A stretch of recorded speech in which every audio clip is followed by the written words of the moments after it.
Hello guys and welcome back to my channel सिर्फ IAS.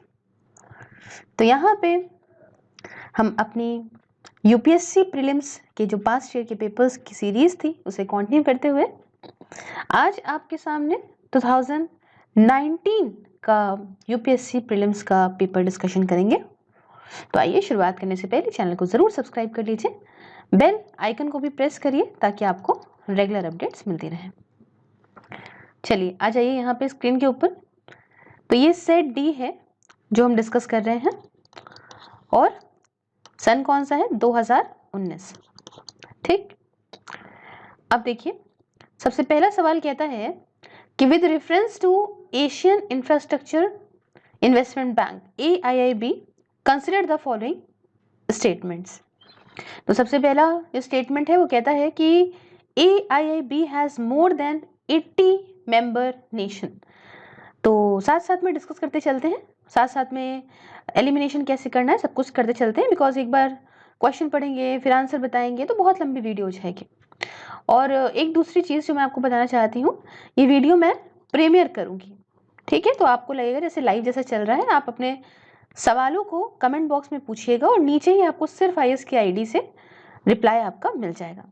ठीक, चलिए back to the question. AIIB has more than 80 member nations. तो क्या लगता है स्टेटमेंट सही है? जी हाँ, बिल्कुल सही है स्टेटमेंट, क्योंकि सच में यहाँ पे 97 मेंबर जो नेशंस हैं उसके अंदर है। दूसरा कहता है India is the largest share holder in the AIIB। देखिए ये गलत बात है। क्यों? क्योंकि इंडिया नहीं बल्कि चाइना लार्जेस्ट शेयर होल्डर है इसका, और उसके बाद आता है इंडिया। दूसरी बात ये हमने डिस्कस कर ली, गलत है। तीसरा कहता है स्टेटमेंट कि AIIB does not have any members from outside Asia. देखिए ये भी गलत स्टेटमेंट है। क्यों? क्योंकि इसमें बाहर के, एशिया के बाहर के भी मेंबर स्टेट्स हैं, जैसे कि फिजी है, न्यूजीलैंड वगैरह हैं, तो ये इसके अंदर देखने को आपको मिल जाएंगे। समझ गए? तो ये हमने पहला सवाल डिस्कस कर लिया। दूसरे सवाल की तरफ बढ़ते हैं। आई होप आपको मेथड सही लग रहा होगा, बिकॉज पहले पूरा क्वेश्चन पढ़ें फिर आंसर दें, फिर कंफ्यूजन क्रिएट करने से बेहतर है कि साथ साथ में डिस्कस करते चलें। ये डिस्कशन ही है, आपसे पेपर थोड़ी लगवा रहे हैं। दूसरा सवाल देखते हैं। कहता है what was the purpose of inter creditor agreement signed by Indian banks and financial institutions recently. मतलब उस समय 2019 में बात काफ़ी न्यूज़ में रही थी। इसका जो मतलब है वो है D, to aim at faster resolution of stressed assets of 50 crores और more which are under consortium lending. उसका एक्सप्लेनेशन ये है कि जो ये इंटर क्रेडिटर एग्रीमेंट है ना, इसका एम यही होता है कि रेजोल्यूशन करना लोन अकाउंट्स का, जो लोन अकाउंट्स होते हैं उनका रेजोल्यूशन करना कैसे, जिनका साइज 50 करोड़ का हो या 50 करोड़ से ज़्यादा का हो, और ये कंट्रोल में हो ग्रुप ऑफ लेंडर्स के। कंसोर्टियम लेंडिंग के मतलब ग्रुप ऑफ लेंडर्स हैं जो दे रहे हैं लोन। तो इससे ये है कि भाई सशक्त प्लान जो अप्रूव करा है सरकार ने, ये उसका पार्ट है, ताकि जो बैड लोन्स हो जाते हैं, जो पैसा डूब जाता है लोगों का देने के बाद, उसकी प्रॉब्लम से छुटकारा पाया जा सके। क्लियर? तीसरा सवाल कहता है the chairman of public sector banks are selected by. Public sector bank के चेयरमैन कौन सिलेक्ट करते हैं? तो वो है आपका बैंक बोर्ड ब्यूरो। कौन सिलेक्ट करता है? Banks board bureau. क्लियर है? जो सिलेक्शन का मतलब है ना, ये थोड़ा सा एम्बिगुअस है, since it has been interpreted as either appointment और रिकमेंडेशन। ये पहले था, लेकिन ये हो गया कि बस जब क्लियर कर लिया यूपीएससी ने चीज़ों को, अभी अपनी जो नई वाली जो की निकाली है उसमें ऑप्शन नंबर ए ही बताया है, बैंक बोर्ड ब्यूरो। क्लियर? चलिए क्वेश्चन नंबर 4 की तरफ बढ़ेंगे, आ जाते हैं। क्वेश्चन नंबर 4 कहता है कि कंसिडर द फॉलोइंग स्टेटमेंट। पहला स्टेटमेंट क्या है समझते हैं सबसे पहले। तो पहला स्टेटमेंट है कि petroleum and natural gas regulatory board is the first regulatory body setup bye the government of India. सुनने में ही लगता है कि भाई क्या फर्स्ट जो है रेगुलेटरी बॉडी होगी है। देखिए इसे 2006 में बनाया गया था। और बहुत सारी ऐसी रेगुलेटरी बॉडीज पहले से रही हैं, पहली बार 2006 में थोड़ी बनेगी, तो इसलिए गलत हो जाता है। दूसरा देखेंगे, यहाँ पे देख लीजिएगा, यहाँ फर्स्ट वाला आपको समझ गए, मैंने ये बताना भूल गई थी मैं कि ये सेकंड और थर्ड वाला जो है वो गलत था तो ओनली 1 यहाँ पे आंसर है। फर्स्ट वाले का यहाँ पे एक बार देख लीजिएगा कि सिर्फ ए जो है वो करेक्ट आंसर था। I am so sorry for it. चलिए फोर्थ वाला यहीं पे हम आ रहे थे। तो पहला स्टेटमेंट यहाँ पे हमारा जो है वो गलत हो जाता है। दूसरे स्टेटमेंट की बात करें तो कहता है one of the task of PNGRB is to ensure competitive market for gas. एक टास्क इसका ये होता है कि कॉम्पिटिटिव मार्केट ये गैस के लिए बनाए। जी हाँ, कई सारे फंक्शंस हैं, कई सारी चीज़ें हैं, लेकिन हाँ इसमें इनका ये भी काम होता है, तो मतलब ये स्टेटमेंट सही है। तीसरा कहता है appeals against the decisions of PNGRB go before the epilated tribunals for electricity. ठीक है, ये बात बिल्कुल सही है, क्योंकि जो एपिलेटेड ट्रिब्यूनल है इसे एस्टैब्लिश करा गया था सेक्शन 110 के अंदर, इलेक्ट्रिसिटी एक्ट 2003 के, समझे। और इसमें सारा कुछ जो भी एबिलिटेड ट्रिब्यूनल है ये सब शेयर करता है फॉर PGNRB के लिए भी यही वाला ट्रिब्यूनल काम आता है। तो हमने यहाँ पे 2 और 3 को सही समझा, तो इसलिए क्या लगता है कि हमारा आंसर क्या होगा, हमारा आंसर जो है वो बी होगा, मतलब 2 और 3 करेक्ट है। ओके, चलिए नेक्स्ट क्वेश्चन की तरफ बढ़ेंगे। सॉरी आज थोड़ा गड़बड़ हो रहा है मेरा। Okay, with reference to communication technologies what is or are the difference or differences between LTE मतलब long term evolution and volt के बारे में सुना होगा, volt over long term evolution। जब जियो नया आया था तो बड़ा उस समय के फोनों में था। चलिए देखते हैं, पहला स्टेटमेंट क्या कहते हैं, LTE is commonly marketed as 3G and volt is commonly marketed as advanced 3G। पहला तो स्टेटमेंट ये कहता है। दूसरा क्या कहता है, दूसरा कहता है कि LTE is data only technology and volt is voice only technology। तो भाई यहाँ पे समझिए, इसमें दोनों ही स्टेटमेंट गलत है, मतलब आंसर जो इसका अगर हम कह लें तो आंसर तो डी है, नीदर वन नॉट टू। अब क्यों दोनों स्टेटमेंट गलत है समझिए। देखिए वो वोल्ट जो है, ठीक है, ये जो है ये है voice call over a 4G LTE network rather than 2G और 3G। यहाँ पे 3G नहीं है, हम तो खुद ही जानते हैं जियो आया तो हमने 4G चलाया, तो यहाँ पे ये 4G नेटवर्क को लेके बात है। और जो वोल्ट है ये ट्रांसमिट हो सकता है डेटा में भी। इसके यहाँ पे बात करें तो इसमें 3 गुना ज्यादा वॉइस और डेटा कैपेसिटी होती है 3G के कंपैरिजन में। तो ऐसा कुछ होता है, इसलिए दोनों स्टेटमेंट यहाँ पे गलत है। अब आगे आ जाएंगे हम क्वेश्चन नंबर 6 की तरफ। क्या कहता है क्वेश्चन, आइए समझते हैं। क्वेश्चन कहता है कि which one of the following statement is correct regarding the maternity benefit amendment act 2017। जो पैटर्निटी बेनिफिट अमेंडमेंट एक्ट है 2017 वाला, उसके हिसाब से क्या क्या चीजें करेक्ट है, जरा आप बता दीजिए इसके बारे में। तो सबसे पहला क्या कहता है, सबसे पहला कहता है कि pregnant women are entitled for 3 months pre delivery and 3 months post delivery paid leave. तो क्या प्रेग्नेंट वुमेन इंटाइटल्ड हैं 3 month प्री डिलीवरी और आपका 3 month post delivery paid leave के लिए। तो देखिए ये स्टेटमेंट जो है वो बिल्कुल गलत है। क्यों गलत है, क्योंकि जो मैटरनिटी बेनिफिट एक्ट आया था 2017 का, उसमें 26 हफ्तों की 26 वीक्स की जो है वो पेड मैटरनिटी लीव थी औरतों के लिए, औरतों जो एम्प्लॉइज हैं। और ये क्या कर सकती थी कि मैटरनिटी लीव जो है वो अवेल हो सकती थी 8 weeks before the expected date of delivery.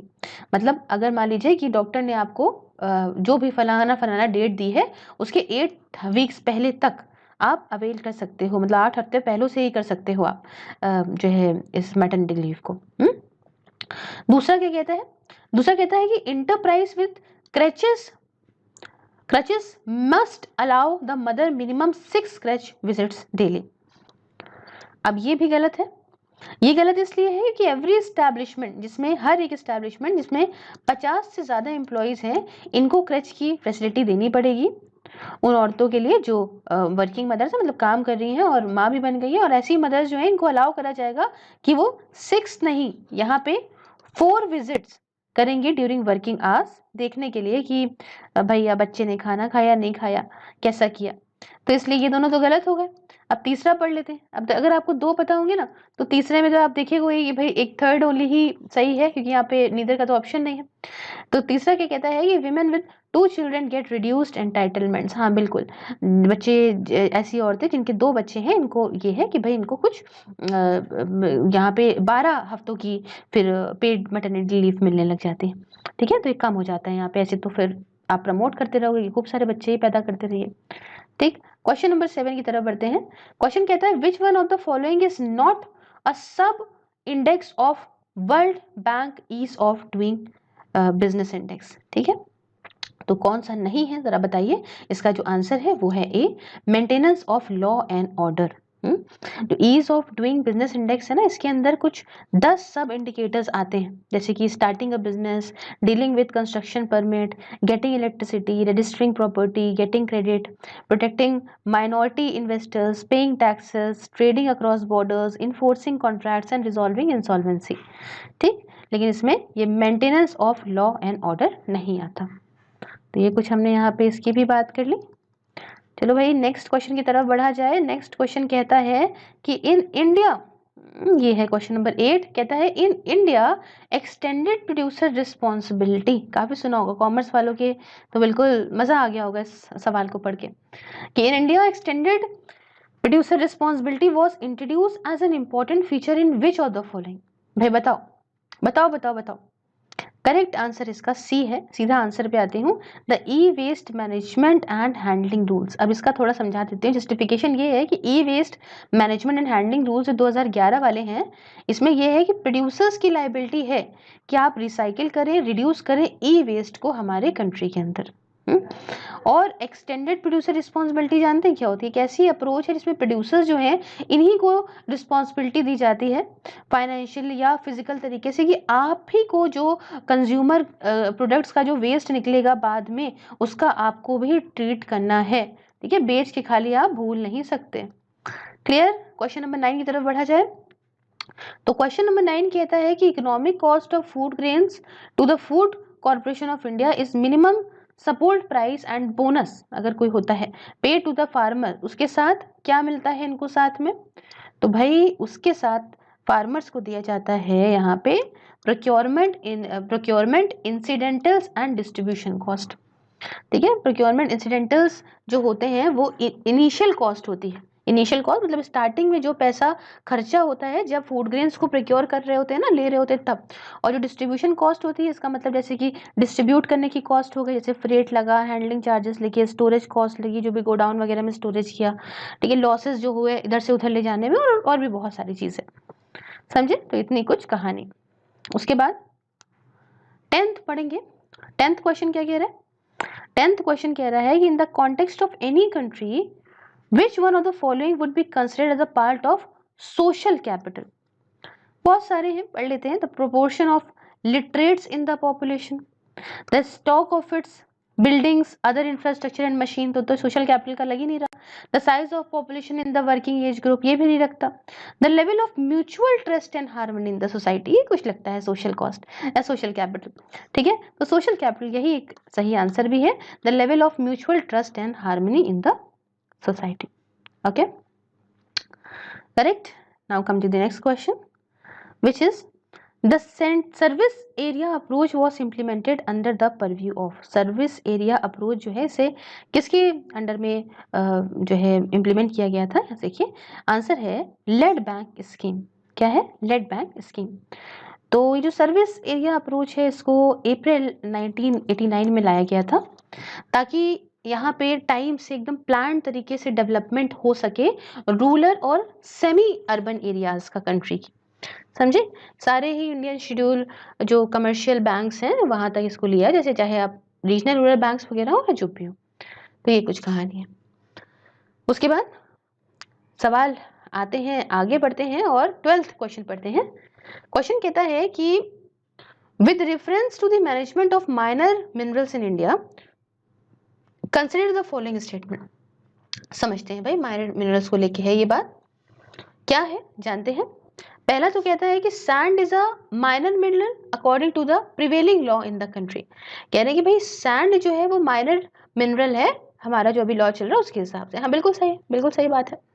फिर आई बात यहाँ दूसरे स्टेटमेंट की, जो कहता है कि state government has the power to grant mining leases of minor minerals, but the powers regarding the formation of rules related to the grant of minor minerals lie with the central government. तो ये बात थोड़ी गड़बड़ है क्योंकि ये statement गलत है। रीजन ये है इसका कि जो सेंट्रल गवर्नमेंट है उसके पास पावर होती है नोटिफाई करने की माइनर मिनरल्स को section 3 of the MMDR act 1957 के अंदर, और दूसरी तरफ जो सेक्शन 15 है इस MMDR एक्ट 1957 का, उसके हिसाब से जो राज्य की सरकारें हैं, स्टेट गवर्नमेंट है, उनके पास पूरी पावर है कि वो रूल वगैरह बना सकती हैं कंसेशन, ग्रांट ऑफ कंसेशन जो है के लिए in respect of extraction of minor minerals, and जो कलेक्शन रॉयल्टी का या लगा सकती हैं सारी चीजें माइनर मिनरल्स के ऊपर। तो ये स्टेटमेंट गलत हो जाता है। और तीसरा स्टेटमेंट जो कहता है कि state government have power to frame rules to prevail illegal mining of minor minerals, ये भी बिल्कुल सही बात है। तो यहाँ से 1 और 3 हम देखेंगे बिल्कुल सही है, तो answer is the correct answer. Fine, now come to the next question. Okay, consider the following statement. Okay, so most of the India's external डेब्ट is owed by government entities, पहला स्टेटमेंट है। और दूसरा स्टेटमेंट है कि all the India's external डेब्ट is denominated in US dollars. तो दोनों ही बातें यहाँ पे देखो भाई गलत है, ठीक, दोनों ही बातें यहाँ पे गलत है। तो ये US डॉलर में नहीं है, अलग अलग करेंसी इसमें इंडिया ने ले रखा है, और कमर्शियल बोरिंग भी काफी कर रखी है। फिर 14 क्वेश्चन देखते हैं। तो विच of the following is not included in the asset of commercial bank in India, क्या इंक्लूडेड नहीं है असेट में कमर्शियल बैंक इंडिया के? तो यहाँ जो आंसर है वो है बी, डिपॉजिट्स। डिपॉजिट्स ये लाइबिलिटी होते हैं कमर्शियल बैंक के। आप जानते हैं कि अगर आपने जमा करी है कोई चीज तो आप हकदार है उसे लेने के, ऐसे ही बैंक हकदार है देने का, वो उसे लेके जो है वो भूल नहीं सकता, वो लाइबल है उस पैसे को देने का, ठीक है। तो ये कुछ बात है यहाँ पे डिपॉजिट्स। अब क्वेश्चन नंबर 15 की तरफ बढ़ते हैं। देखिए कहता है कि in the context of India, बहुत ही आसान सवाल है, आपको बिल्कुल प्रॉब्लम नहीं होगी समझने में, कि which one of the following factors is are contributor या contributors to reducing the risk of currency crisis. अब यहाँ देखो reducing the risk of currency crisis पढ़ के समझ जाएंगे कि foreign currency earnings of India's IT sector, भाई बाहर से अगर फॉरेन करेंसी यहाँ इंडिया का IT सेक्टर पा रहा है तो मतलब करेंसी क्राइसिस कम ही तो कर रहा है। अब दूसरा पढ़ो, increasing the government expenditure, government खर्चा करेगी ज्यादा तो क्या होगा, क्राइसिस बढ़ जाएगी, तो ये गलत हो जाता है। और तीसरा रेमिटेंसेस फ्रॉम इंडियंस अब्रॉड, बाहर से लोग पैसा भेज रहे हैं इंडिया के अंदर, तो ये भी कम करेगा। तो मतलब स्टेटमेंट 1 और 3 सही है, मतलब option B is the correct answer. Now come to the next question, that is question number 16, which says which one of the following suggested that the governor should be an eminent person, जाना माना होना चाहिए, from outside the state, state के बाहर से हो, जाना माना बंदा हो जो गवर्नर बनेगा, and should be a detached figure without intense political links और should not have taken part in politics in the recent past। ठीक है, तो इतना तो आप समझ गए होंगे अंग्रेजी में जो कह रहा है ये। तो ये किसने कहा था कि गवर्नर इस तरह का होना चाहिए हमारा? इसे कहा गया था सरकारिया कमीशन के द्वारा 1983 में जो बनाई गई थी। बहुत ही स्ट्रेट फॉरवर्ड क्वेश्चन था और बहुत ही बढ़िया सवाल था उस समय। बढ़ते हैं नेक्स्ट क्वेश्चन की तरफ। क्वेश्चन कहता है कि which of the following is issued by registered foreign portfolio investor to overseas investor who want to be part of the Indian stock market but without registering themself directly. कौन ऐसा करता है, क्या दिया जाता है, समझो इशू करा जाता है पार्टिसिपेटरी नोट, ऐसे लोगों को इशू करा जाता है। बहुत ही ये भी स्ट्रेट फॉरवर्ड क्वेश्चन था। ये ओवरसीज डेरिवेटिव इंस्ट्रूमेंट होते हैं और that have Indian stocks as their underlying asset, तो इसलिए इनको ये इशू किया जाता है। अब भाई सवाल 18 क्या है ये पढ़ते हैं। Consider the following statement. पहला स्टेटमेंट क्या है? पहला स्टेटमेंट कहता है कि as per law the compensatory afforestation fund management and planning authority exist at both national and state level. बिल्कुल बात सही है, आपको भी पता है कि जो ये कंपनसेटरी एफॉरेस्टेशन फंड मैनेजमेंट और प्लानिंग अथॉरिटी दोनों ही आपको मिलेंगे स्टेट लेवल पे, बिल्कुल सही बात है। और दूसरा दूसरा है यहाँ पे कि भाई people's participation is mandatory in the compensatory afforestation programme carried out under the compensatory afforestation fund act 2016। तो देखिए मैंडेटरी तो यहाँ कुछ भी नहीं है, नहीं तो क्या ही चीजें हो जाती हैं अच्छी चीजों में, तो इसलिए कॉमन सेंस में भी जवाब दे सकते थे आप, फिलहाल ये गलत है। ठीक, तो जो पार्टिसिपेशन के अंदर ऐसा कोई प्रोविजन नहीं दिया गया है। और आपका पार्टिसिपेशन के अंदर कह रही हूँ, मतलब इसके अंदर, इस एक्ट के अंदर कोई ऐसा प्रोविजन नहीं दिया गया है। इवन जो टर्म पार्टिसिपेशन है वो भी नहीं है इस एक्ट के अंदर, ये कंपलसरी तो बहुत दूर की बात हो गई। चलो भाई सवाल आगे बढ़ाया जाए और अब बढ़ेंगे क्वेश्चन नंबर 19 की तरफ। तो 19th क्वेश्चन कह रहा है हम लोगों से कि in India which of the following review the independent regulators in sectors like telecommunication, insurance, electricity etcetera. तो यहाँ पे समझते हैं कौन कौन रिव्यू करता है। सबसे पहले बात करते हैं तो ad hoc committee set up by the parliament, बिल्कुल सही बात है, ये करती हैं। फिर दूसरे नंबर पे आता है कि parliamentary department related standing committee, बिल्कुल सही बात है, ये भी करती है। तीसरे नंबर पे फाइनेंस कमीशन, इनका ये काम नहीं होता है। यहाँ पे क्या बात हो रही है कि in India which are the following review the independent regulators, the review का काम जो है ये देखिए, ये स्टैंडिंग कमेटी का होता है या एडहॉक कमेटी का हो जाएगा। तो रिव्यू ही आप आके समझ जाएंगे बहुत अच्छे से अगर आपने पढ़ाई करी है तो। थर्ड वाला गलत है। फोर्थ वाले की बात करें तो कहता है कि financial sector legislative reforms commission, नहीं नहीं, इसका भी कोई काम नहीं होता, और नीति आयोग का भी काम नहीं होता। तो जो आंसर है वो है just a, that is 1 and 2। Fine, बढ़ते हैं नेक्स्ट क्वेश्चन की तरफ। क्वेश्चन नंबर 20 कहता है कि with reference to India's 5-year plans which of the following statement is or are correct। Fine, सबसे पहला जो स्टेटमेंट है वो कहता है from the second 5-year plan there was a determined thrust towards substitution of basic capital good industries. दूसरा कहता है कि the fourth 5-year plan adopted the objective of correcting the earlier trend of increased concentration of wealth and economic power। और तीसरा कहता है in the fifth 5-year plan for the first time the financial sector was included as an integral part of the plan। अब यहाँ पे देखिए एक चीज़ ये है कि जो यूपीएससी ने अपनी आंसर की निकाली है उसमें इन्होंने ए आंसर को मार्क करा है, मतलब 1 and 2। और बहुत सारे जो पहले कोचिंग इंस्टीट्यूट्स ने इसको सॉल्व किया था उन्होंने सिर्फ 2 को कहा था, दैट इज बी ऑप्शन को मार्क किया था। तो हम तो यहाँ पे यूपीएससी के हिसाब से कर रहे हैं, तभी हम लोग अभी डिस्कस कर रहे हैं ताकि एकदम ऑथेंटिक रहे चीज़। तो यहाँ पे एक्सप्लेनेशन मैं आपको दे देती हूँ कि पहला कहता है कि from the second 5-year plan there was a determined thrust towards substitution of basic and capital goods industries. अभी देखो भाई, सेकेंड 5-year प्लान तो आप जानते हो कि इन्होंने क्या करा था। सेकेंड 5-year प्लान के लिए में क्या था कि महालनोबिस मॉडल को यहाँ पे अडॉप्ट करा गया था इसके अंदर। ये तो ना कि इन्वेस्टमेंट को ज़्यादा प्रायोरिटी दी जाएगी, कि इन्वेस्टमेंट से चीज़ें थी, तो वो चीज़ यहाँ पे कही गई है साफ साफ। उसके बाद आप फोर्थ 5-year प्लान की बात करें तो इन्होंने ऑब्जेक्टिव अडॉप्ट किया था of correcting the earlier trend of increase concentration of wealth and economic power. तो ये बिल्कुल सही बात है। देखिए ये हमने जब अभी संजीव वर्मा साहब की किताब जब हम लोग पढ़ रहे थे इंडियन इकोनॉमी, तो इसके अंदर हमने चैप्टर नंबर आई थिंक 20 था जिसके अंदर सब कुछ ये डिस्कस करें हैं। तो 5-year प्लान्स में क्या क्या क्या हुआ वो तो आपको समझना बहुत ज़रूरी है। 20 नहीं था, planning in India I think 19 वगैरह था, अब आप एक बार चेक कर लीजिएगा। तो उसमें हमने सब किया था। तो ये हमेशा याद रखिएगा कि सारे प्लान्स में क्या हुआ क्या नहीं हुआ ये हमारे लिए जानना बहुत ज़रूरी है। और थर्ड स्टेटमेंट कहता है कि in the fifth 5-year plan for the first time the financial sector were included as an interior part of the plan. तो अगर इसकी बात हम करें तो ये थोड़ा सा गड़बड़ इसलिए है क्योंकि टॉप प्रायोरिटी दी गई थी to cut down the inflation and poverty alleviation को, ठीक है, तो इसलिए ये यहाँ इनकरेक्ट हो जाता है। और यूपीएससी के आंसर के हिसाब से हम देखेंगे तो 1 and 2 is the correct answer. फिलहाल कई सारे लोगों ने 2 कहा था उस वक्त, लेकिन अभी फिलहाल तो ये नया बिल्कुल जो उनका निकली आंसर की उस हिसाब से यही है। Okay, now come to the next question, that is question number 21। which says, with reference to the Constitution of India, consider the following statement.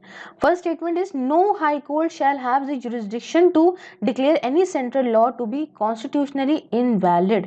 तो अभी ऐसा कुछ होता है क्या कि कोई हाई कोर्ट के पास जुरिडिक्शन नहीं होता कि कॉन्स्टिट्यूशनल लॉ को कॉन्स्टिट्यूशन इनवैलिड घोषित कर दे?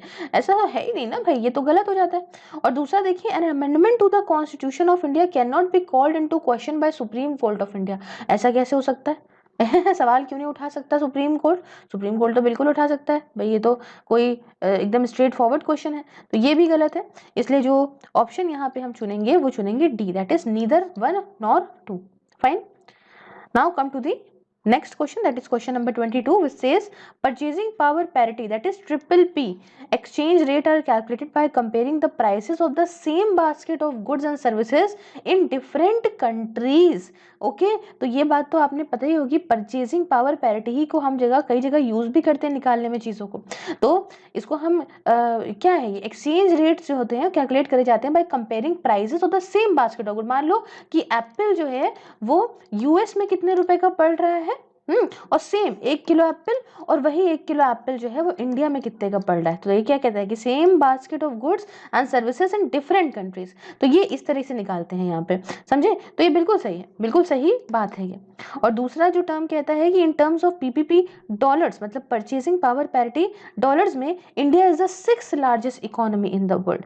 तो ये गलत बात है, क्योंकि ये बात नहीं है। अगर हम इस बेसिस पे देखें तो चाइना वर्ल्ड की लार्जेस्ट इकोनॉमी रही 2018 में, उसके बाद आए यूएस यूनाइटेड स्टेट्स सेकंड पे, और इंडिया 3rd पे है, ना कि 6th पे।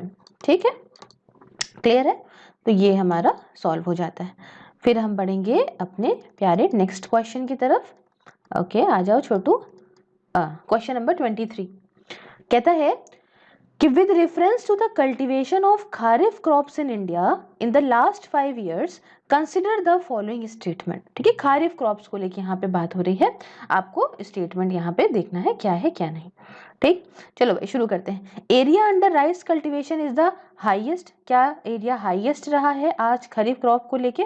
जी हाँ बिल्कुल, यहाँ पे जो है वो एरिया जो है वो हाईएस्ट रहा है हमारे देश के अंदर। उसके बाद अगर हम बात करें दूसरे स्टेटमेंट की, तो स्टेटमेंट कहता है कि area under the cultivation of jowar is more than of oil seeds. तो अगर हम ये बात करें तो ये गलत है, ये स्टेटमेंट गलत है, क्योंकि जो एरिया है अंडर कोर्स ग्रेन्स ये कम है than that of oil seeds. और एरिया जो शुगर केन का भी, नेक्स्ट स्टेटमेंट पढ़ते हैं, area of cotton cultivation is more than that of sugar cane. हाँ बिल्कुल ये बात सही है। एरिया जो अब जानते हैं कॉटन कल्टीवेशन तो वैसे भी ज़्यादा ही होता है, अगर अंदाजे भी देख लेंगे तो कॉटन कल्टीवेशन का जो एरिया है, अब एरिया से प्रोडक्टिविटी मत जोड़ने लगेगा किसी भी टर्म में, एरिया की बात हो रही है। ठीक है, तो एरिया जो कॉटन कल्टीवेशन का है वो ज़्यादा है शुगर केन के कंपेरिजन में। ठीक, ये बात भी बिल्कुल सही है। और चौथा स्टेटमेंट कहता है area under sugar cane cultivation has its steadily decreased. तो ऐसा नहीं है, ठीक है, बल्कि यहाँ पे धीमे धीमे इंक्रीजिंग ट्रेंड देखने को मिला है, रादर कह लो फ्लक्चुएशन देखने को मिला है।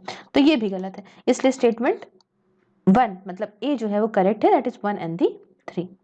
फाइन, उसके बाद बढ़ेंगे नेक्स्ट क्वेश्चन की तरफ, that is question number 24 which says among the agricultural commodities imported by India, जो एग्रीकल्चरल कमोडिटीज इंडिया ने इंपोर्ट करी है उनमें से कौन सा, विच one of the following accounts for the highest importance terms of value of the last 5 years। सबसे ज़्यादा इंपोर्ट क्या करा है उन इंपोर्ट क्वांटिटीज में से पिछले 5 सालों में।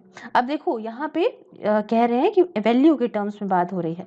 चलो तो भाई वेजिटेबल ऑयल्स है, बहुत सारे लोगों को पता होगा कि ये हम लोग बहुत जो है वो इंपोर्ट करते हैं, बहुत ही ज़्यादा मात्रा में इसको हम लोग इंपोर्ट करते हैं। तो vegetable oil is the correct answer.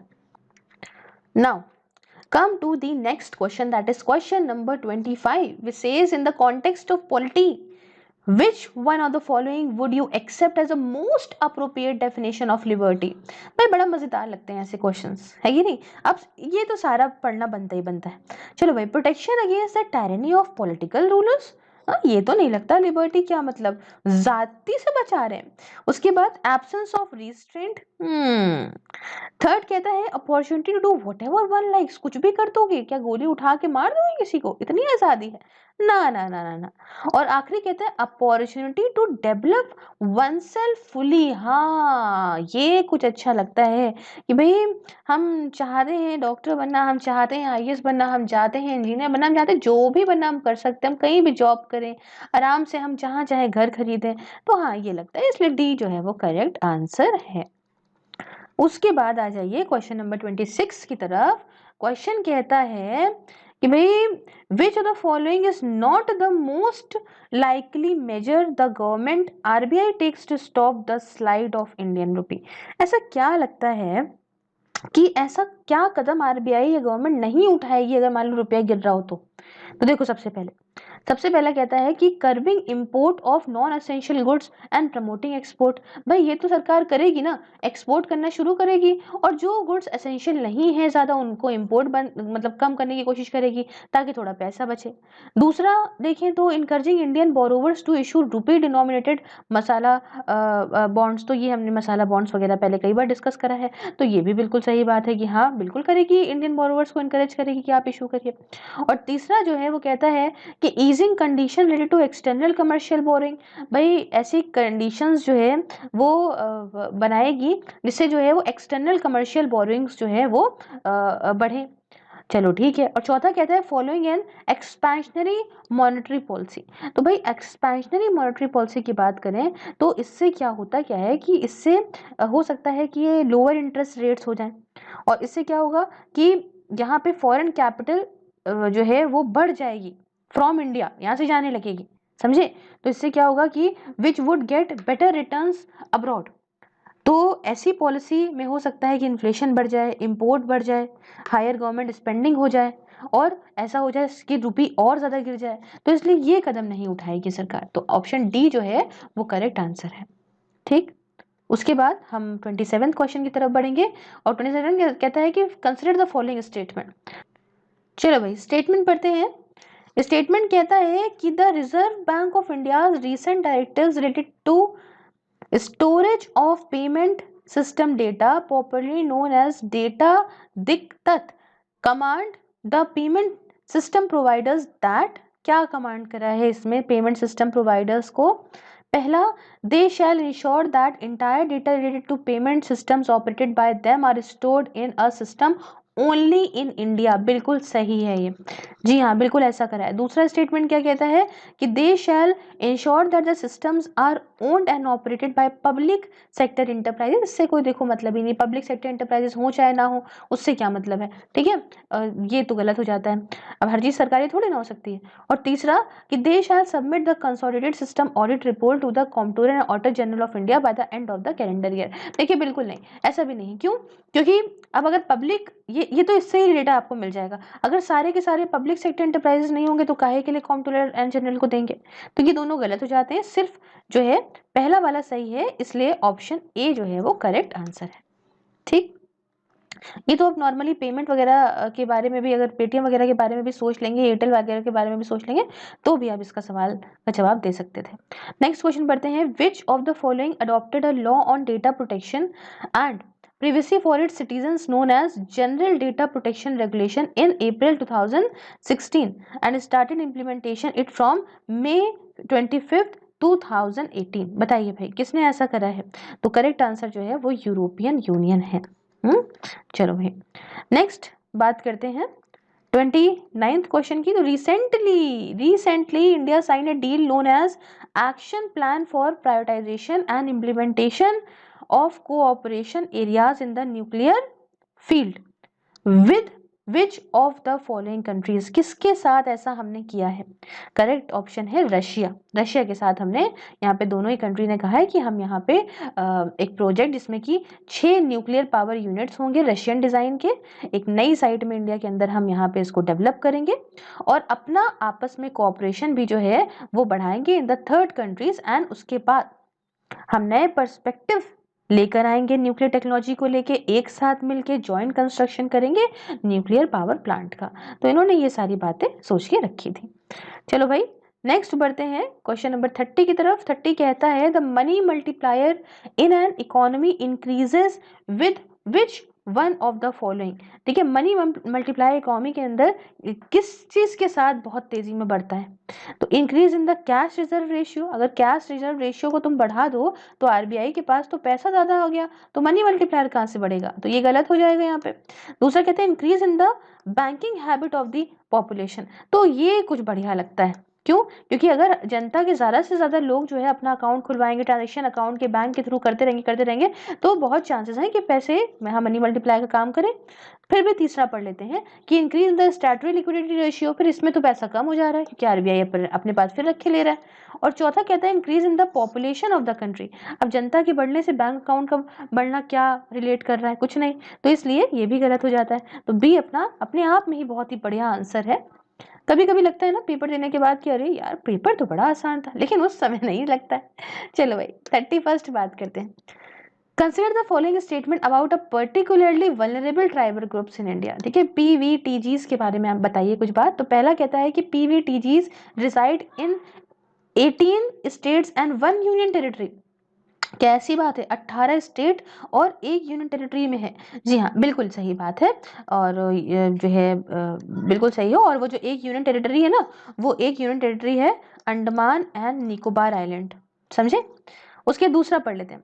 दूसरा लिखा हुआ है कि अ स्टैग्नेंट और declining population is one of the criteria for determining PVTG status. मतलब रुकी हुई पॉपुलेशन है, या अगर मान लो किसी जनता की पॉपुलेशन गिर रही है पर्टिकुलर मतलब सेट ऑफ लोगों की, तो क्या यही क्राइटेरिया होता है ये डिटरमाइन करने का कि ये पीवीजीटी की पॉपुलेशन है, मतलब पर्टिकुलरली वल्नरेबल ट्राइबल ग्रुप्स है? तो हाँ बिल्कुल, ये क्राइटेरिया ये लोग इसमें लेते हैं। और तीसरा स्टेटमेंट कहता है कि there are 95 PVTGs officially notified in the country so far. ये 95 नहीं है, ये 75 है। अच्छा, आपको एक फ्री की एडवाइस देती हूँ, इनके बारे में ज़रूर पढ़ लीजिएगा। हर साल ऐसा होता है कि यूपीएससी कुछ ना कुछ इनसे पर्टिकुलरली वल्नरेबल ट्राइबल ग्रुप से कोई सवाल पूछती है। समझे? तो इसलिए ज़रूर बहुत अच्छे से पढ़िएगा। तो 95 नहीं, ये 75 है, इसलिए ये गलत हो जाता है। ठीक। और आखिरी में बात करें तो इरेगुलर and Konda Reddi tribes are included in the list of PVTGs. तो जी बिल्कुल सही बात है। और हाँ, इनको जो है इंक्लूड करा गया था। ये आंध्र प्रदेश में फाउंड करी गई थी इंक्लूडिंग तेलंगाना, और इनको यहाँ पे करा गया था। ये जो इरूलर है, ये इरूलर जो है वो तमिलनाडु की है, वही कोंडा और रेड्डीज जो है वो आंध्र प्रदेश और तेलंगाना में पाई गई। तो इसलिए ये यहाँ पे सही है। तो 1, 2 and 4, और अब 1, 2 and 4 ढूंढ लिया जाए किसके ऑप्शन में है, तो भाई ये सी में दिखता है। तो C is the correct answer. Fine. Now come to the next question, that is question number 32। लगता है आधा क्वेश्चन यही लिखा। ओके, चलो भाई यहाँ आ जाते हैं। काफी बड़ा सा सवाल लगता है। ओके, कहता है कि with reference to the constitution of India, prohibitions or limitations or provisions contained in ordinary laws cannot act as prohibitions or limitations on the constitutional powers under Article 142. This could mean which one of the following? इसका मतलब क्या हुआ इनमें से? बता दो जल्दी से। तो पहला पढ़ लेते हैं, सब पढ़ते हैं। पहले क्वेश्चन आपको समझा देती हूँ, कई सारे बच्चों को हो सकता है ना समझ में आया हो। कहता है कि कॉन्स्टिट्यूशन ऑफ इंडिया के रेफरेंस में अगर हम बात करें तो प्रोहिबिशंस मतलब रोक या लिमिटेशंस या प्रोविजंस जो कि आपका ऑर्डिनरी लॉज में होती हैं, कंटेन होती हैं, ये जो है वो can not act as prohibition. ये जो है वो प्रोहिबिशन या लिमिटेशन की तरह एक्ट नहीं कर सकती on the constitutional powers under article 142। क्या ऐसा है? तो ये बात किस में दिखेगी? चलो भाई पढ़ते हैं सारे स्टेटमेंट्स को। पहला कहता है the decision taken by the election commission of India while discharging its duties cannot be challenged in any of the court। तो ऐसा कहाँ से बात आ गई? ये तो है ही नहीं कि जो भी decision election commission of India ले लेगी जब अपनी ड्यूटीज करते वक्त, तो आप किसी भी कोर्ट में उसको चैलेंज ही नहीं कर सकते हो, है ना? ऐसा तो है नहीं। तो ये तो स्टेटमेंट ऐसे ही गलत हो जाता है अगर आपको थोड़ा सा भी इसके बारे में पता होगा तो। दूसरी बात अगर हम करें तो यहाँ आ जाइए, the Supreme court of India is not constrained in the exercise of its powers by laws made by the Parliament. तो ये अगर हम देखें तो ये बात कुछ सही मतलब बनाती है। अभी मैं एक्सप्लेन करूंगी क्यों। तीसरा पहले पढ़ लेते हैं। In the event of grave financial crisis in the country, the president of India can declare financial emergency without consult from the cabinet. तो भाई ये भी तो गलत है ना, ये भी गलत बात है, बिल्कुल गलत बात है। और चौथा कहता है state legislature can not make laws on certain matters without the concurrence of union legislature. क्या स्टेट लेजिस्लेचर जो है वो जो है कोई भी लॉज नहीं बना सकती हैं on certain matters without the concurrence of union legislature. तो ये भी गलत है, ऐसे थोड़ी ना है। अब स्टेट मैटर्स में अगर जो कुछ बना रही हैं तो स्टेट लिस्ट के अगर सब्जेक्ट्स पे बना रही हैं तो काहे के लिए बार बार लेंगी। एक बार इसको पूरा इंग्लिश में समझ लो। कहता है भाई as per article 142 the Supreme Court in the exercise of his jurisdiction may pass such decree और make such order as is necessary for doing complete justice in any cause or matter pending before it, and any decree so passed or orders so made shall be enforceable throughout the territory of India in such manner as may be prescribed by or under any law made by Parliament until provision in that behalf is so made in such manner as the President may by order prescribe। बहुत ही सही language में ये चीज़ बता दी गई है। अब यहाँ पे देखो क्वेश्चन नंबर 33। अब इसमें ट्विस्ट ये है कि बहुत सारे जब कोचिंग इंस्टीट्यूट्स ने इसको भी निकाला था तो सवाल का जवाब कुछ और दिया था, लेकिन यूपीएससी ने सवाल का जवाब कुछ और दे दिया। ठीक है, उनकी आंसर की में कुछ और दिया हुआ है। चलो भाई अब यहाँ पे हम थोड़ा सा इसको समझते हैं। क्वेश्चन कहता है कि with reference to the legislative assembly of the state in India consider the following statement. बताइए, पहला कहता है the governor makes a customary address to members of the house at the commencement of the first session of the year। तो ये तो बिल्कुल सही बात है। गवर्नर जो है जो कुछ कस्टमरी एड्रेस करते हैं ना मेंबर्स को, जब पहला ईयर जो है सेशन पहला होता है, कमेंस होता है, तो ऐसा बिल्कुल सही है। अब दूसरे की अगर हम बात करें, मैंने state legislature does not have a rule on a particular matter, it follows a Lok Sabha rule on that matter. तो बहुत सारे कोचिंग इंस्टीट्यूट ने इसको गलत कहा था, बट यूपीएससी ने इसको सही कहा है। इन्होंने कहा है कि भाई हाँ, when a state legislature does not have a rule on particular matter, तो ये लोकसभा रूल को फॉलो करता है उस मैटर को लेके। ठीक है, ओके। तो ये कुछ यहाँ पे रही है बात। अब क्या हुआ है, क्यों हुआ है, ये तो नहीं पता, क्योंकि इसके एक्सप्लेनेशन में जो कहा गया है, और भाई एक्सप्लेनेशन में इन लोगों ने कहा है कि भाई पहले ही जब इसे गलत साबित किया था तो कहा था कि as per article number 208 of the constitution rules of procedure a house of legislature of a state may makes rule for regulating subjects to the provision of this constitution its procedure and conduct of its business, और until rules are made under clause 1 the rules of procedure and standing orders in force immediately before the commencement of this constitution with respect to the legislature for corresponding province shall have effect in relation to the legislature of the state to the such modification adaptation as may be made therein by speaker of the legislative assembly or the chairman of the legislative council। जैसा भी case होता है उस हिसाब से, तो इनके हिसाब से ये था कि स्टेट लेजिस्लेचर जो है वो फॉलो नहीं करते लोकसभा रूल्स को, कैसी ऐसी कोई प्रोविजन एग्जिस्ट नहीं करती है। ठीक, तो अब ये कुछ कहानी मैंने आपको खैर यूपीएससी वाली भी बता दी। उसके बाद आगे बढ़ेंगे, बढ़ते हैं नेक्स्ट क्वेश्चन की तरफ, that is question number 34 which says consider the following statement. चलो भाई कंसिडर करते हैं। पहला कहता है the United Nation convention against Corruption has a protocol against the smuggling of migrants by land, sea and air. तो United Nation convention against Corruption में क्या ऐसा प्रोटोकॉल है? नहीं, तो ये स्टेटमेंट हो जाता गलत। दूसरी बात करते हैं, एक्सप्लेनेशन में आखिरी में दूंगी। हाँ, दूसरी बात करते हैं कि यूएनसीएसी का यही फुल फॉर्म क्या होता है? United Nations convention against corruption is the ever first legally binding global anti corruption instrument. क्या ऐसा पहला है? जी बिल्कुल सही बात है, ये पहला ही है। ठीक, उसके बाद तीसरी बात करें, the highlight of the United Nation convention against transnational organise crime UNTOC is the inclusion of a specific chapter aimed at returning assets to their rightful owners from whom they have been taken illicitly। तो भाई क्या ये बात सही है?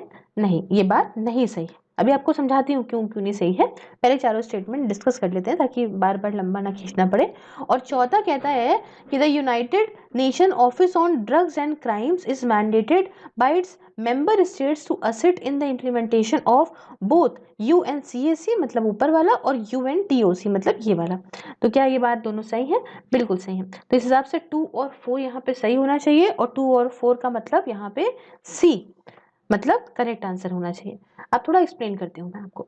देखो statement 1 की अगर हम यहाँ पे बात करें, आ जाइए ऊपर आ जाइए, तो इसकी अगर हम बात करें तो ये जो कह रहा है ये एक प्रोटोकॉल है अंडर यूएनटीओसी के अंदर। ये जो प्रोटोकॉल है ना, protocol against the smuggling of migrants by land sea and air, ये यूएनटीओसी मतलब आपका United Nation convention against transnational organised crime के अंदर आता है, ना कि यूएनसीएसी के अंदर। ठीक, इतनी बात समझ गए? दूसरा तो सही है, यही है। उसके बाद समझो the United Nation convention against corruption, ये जो यूएनसीएसी है, ये इकलौती binding international anti corruption multilateral treaty है, इकलौती। ठीक है, तो ये फर्स्ट एवर ही कह लो। और उसके बाद United Nation office on drugs and crime मतलब यूएनओडीसी, इसे दिया गया है, is mandated by its member state to assist in the implementation of both convention with which along with the United Nations Drug Convention of 1961, 71 and 88 underpin all operational work of UNODC। तो ये इसलिए यहाँ पे गलत हो जाता है। ठीक है, ये है कुछ एक्सप्लेनेशन इन सबका।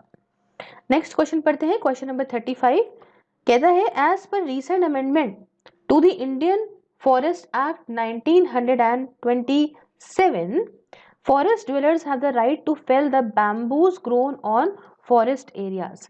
सबसे पहला स्टेटमेंट तो ये कहता है। दूसरा क्या कहता है कि भाई as per the scheduled tribes and other traditional forest dwellers recognition of forest rights act 2006 bamboo is a minor forest produce. और तीसरा कहता है the scheduled tribes and other traditional forest dwellers recognition of forest rights act 2006 allows ownership of minor forest produce to forest dwellers. देखिए जो correct answer है B मतलब 2 और 3 दोनों ही स्टेटमेंट है सही। ठीक, और पहला स्टेटमेंट क्यों नहीं सही है वो आपको बता दूं, क्योंकि ओरिजिनल एक्ट के अंदर बात ये है कि जो डेफिनेशन है ट्री की उसमें आपका पाम्स आते हैं।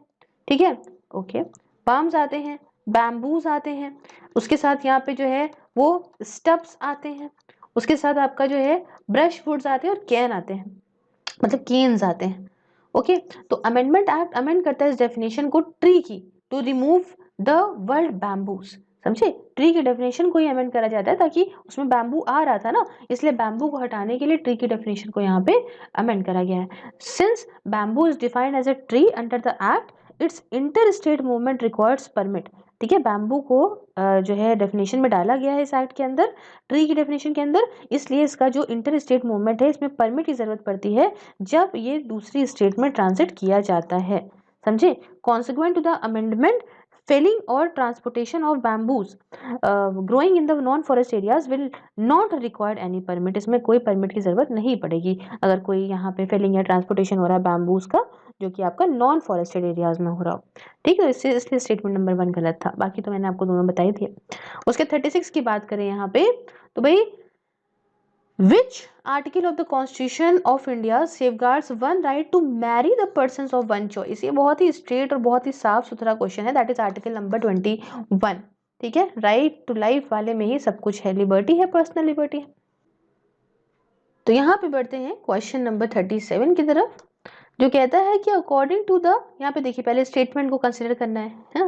According to the Indian patents act a biological process to create a seed can be patented in India. तो ये स्टेटमेंट देखिए गलत है, क्योंकि अभी रिसेंटली क्या हुआ कि सुप्रीम कोर्ट ने कहा कि एक इंसान पेटेंट्स जीएम कॉटन सीड पे भी क्लेम कर सकता है। ठीक है, और ये केस रिलेटेड था मॉन्सेंटो से। अब यहाँ पे समझो हुआ क्या था कि पहला वाला जो ऑर्डर था दिल्ली हाई कोर्ट का, ये ऑर्डर उसको ओवरटर्न करता है। दिल्ली हाई कोर्ट का क्या ऑर्डर था? वो ये था कि genetically modified crop, genetically modified seeds या जीन सीक्वेंसेस जो जेनेटिक ट्रेड्स प्रोवाइड करते हैं प्लांट्स को, ये पेटेंटेबल सब्जेक्ट मैटर नहीं है इंडिया के अंदर। लेकिन इसने कहा है, तो मतलब इस प्रोसेस के साथ साथ जीन वाले प्रोसेस को भी कर सकते हैं, तो वो भी पेटेंट हो सकते हैं, तो इसलिए ये गलत हो जाएगा। दूसरा कहते हैं, India there is no intellectual property appellate board. अब देखो, अगर ये बात अगर हम कहें तो स्टेटमेंट 2 यहाँ पे गलत हो जाता है। ऐसा नहीं है कि हमारे यहाँ नहीं है। और तीसरे की बात करें अगर, तो plant varieties are not eligible to be patented in India. देखिए ये बिल्कुल सही है, क्योंकि यहाँ पे आर्टिकल नंबर 3 पार्ट जे जो इंडिया के पेटेंट एक्ट का है, इसमें क्या है कि पेटेंटेबिलिटी यहाँ पे एक्सक्लूड है प्लांट और एनिमल की इन होल और any part thereof other than micro organism but including seeds, varieties, species, essentially biological process जो होता है ना प्रोडक्शन का या प्रोपोगेशन का प्लांट्स एंड एनिमल्स की, तो ये यहाँ पे ये एक्सक्लूड करा गया है पेटेंटेबिलिटी से, तो ये बिल्कुल सही है, इसलिए सी वाला जो है वो करेक्ट हो जाता है, that is 3 only. Now come to the next question which says consider the following statement. Statement 1, पहले स्टेटमेंट समझो क्या है। The environment protection act 1986 empowers the government of India to what? To number 1, state the requirement of public participation in the process of environmental protection and the procedure and manner in which it sought. दूसरा, lay down the standard for emission or discharge of environmental pollutants from various sources. तो यहाँ पे देखिए, ये second वाला तो बिल्कुल सही है, पढ़ने में ही लग रहा होगा, तो आप बी ओनली टिक कर दो। पहला वाला गलत इसलिए है क्योंकि जो इन्वायरमेंटल प्रोटेक्शन एक्ट है 1986 का, इसके अंदर कोई प्रोविजन पब्लिक पार्टिसिपेशन की तो है ही नहीं, समझे। मतलब सेक्शन 3 जो एक्ट का है वो कहता है कि सेंट्रल गवर्नमेंट रेगुलेट करेगी पोल्यूशन कंट्रोल नॉर्म्स को, ये कुछ कहानी है इसकी। उसके बाद यहाँ पे 39 क्वेश्चन की तरफ बढ़ते हैं, जो कहता है कि भाई as per solid waste management rules 2016 in India which one of the following statement is correct. बताओ भाई कौन सा स्टेटमेंट करेक्ट है। पहला स्टेटमेंट है waste generator has to be segregate waste into 5 categories. ठीक, पहली बात, क्या 5 कैटेगरीज में करना पड़ेगा। दूसरा कहता है कि rules are applicable to notified urban local bodies, notified towns and all industrial township only. तो जहां पे ओनली देखो वहां पे तो ऐसे ही गड़बड़ा जाओ आप, समझे। और तीसरा कहता है rules provide for exact and elaborate criteria for the identification of sites for landfills and waste processing facilities. देखिए बिल्कुल सही बात है, ठीक है, स्टेटमेंट सी जो है वो करेक्ट है। चौथा पढ़ लेते हैं, it is mandatory on the part of waste generator that the waste generated in one district can not be move to other district. ये कहाँ से बात आ गई, मान लो अगर वेस्ट जनरेट हुआ कहीं, चाहते हैं हम उसको डंप वगैरह करना, तो क्यों नहीं करेंगे। अब इसका एक्सप्लेनेशन मैं आपको देती हूँ। देखिए जो शेड्यूल 1 है इस एक्ट का, इसमें पूरी डिटेल प्रोविजन दी गई है कि आपको लैंडफिल जो साइट्स हैं उनको कैसे कैसे सेलेक्ट करना है, उसके सिलेक्शन को लेके। और नए रूल्स के हिसाब से जो लैंडफिल साइट्स हैं वो 100 मीटर दूर होनी चाहिए रिवर से, 200 मीटर दूर होनी चाहिए किसी भी पॉन्ड से मतलब तालाब से, 500 और 200 मीटर दूर हो highways, habitation, public parks, water supply, wells वगैरह से, और 20 किलोमीटर दूर होनी चाहिए किसी एयरपोर्ट या एयर बेस से। और जो लैंड फिल का कंस्ट्रक्शन होगा हिल्स के ऊपर, इसे अवॉइड करना चाहिए।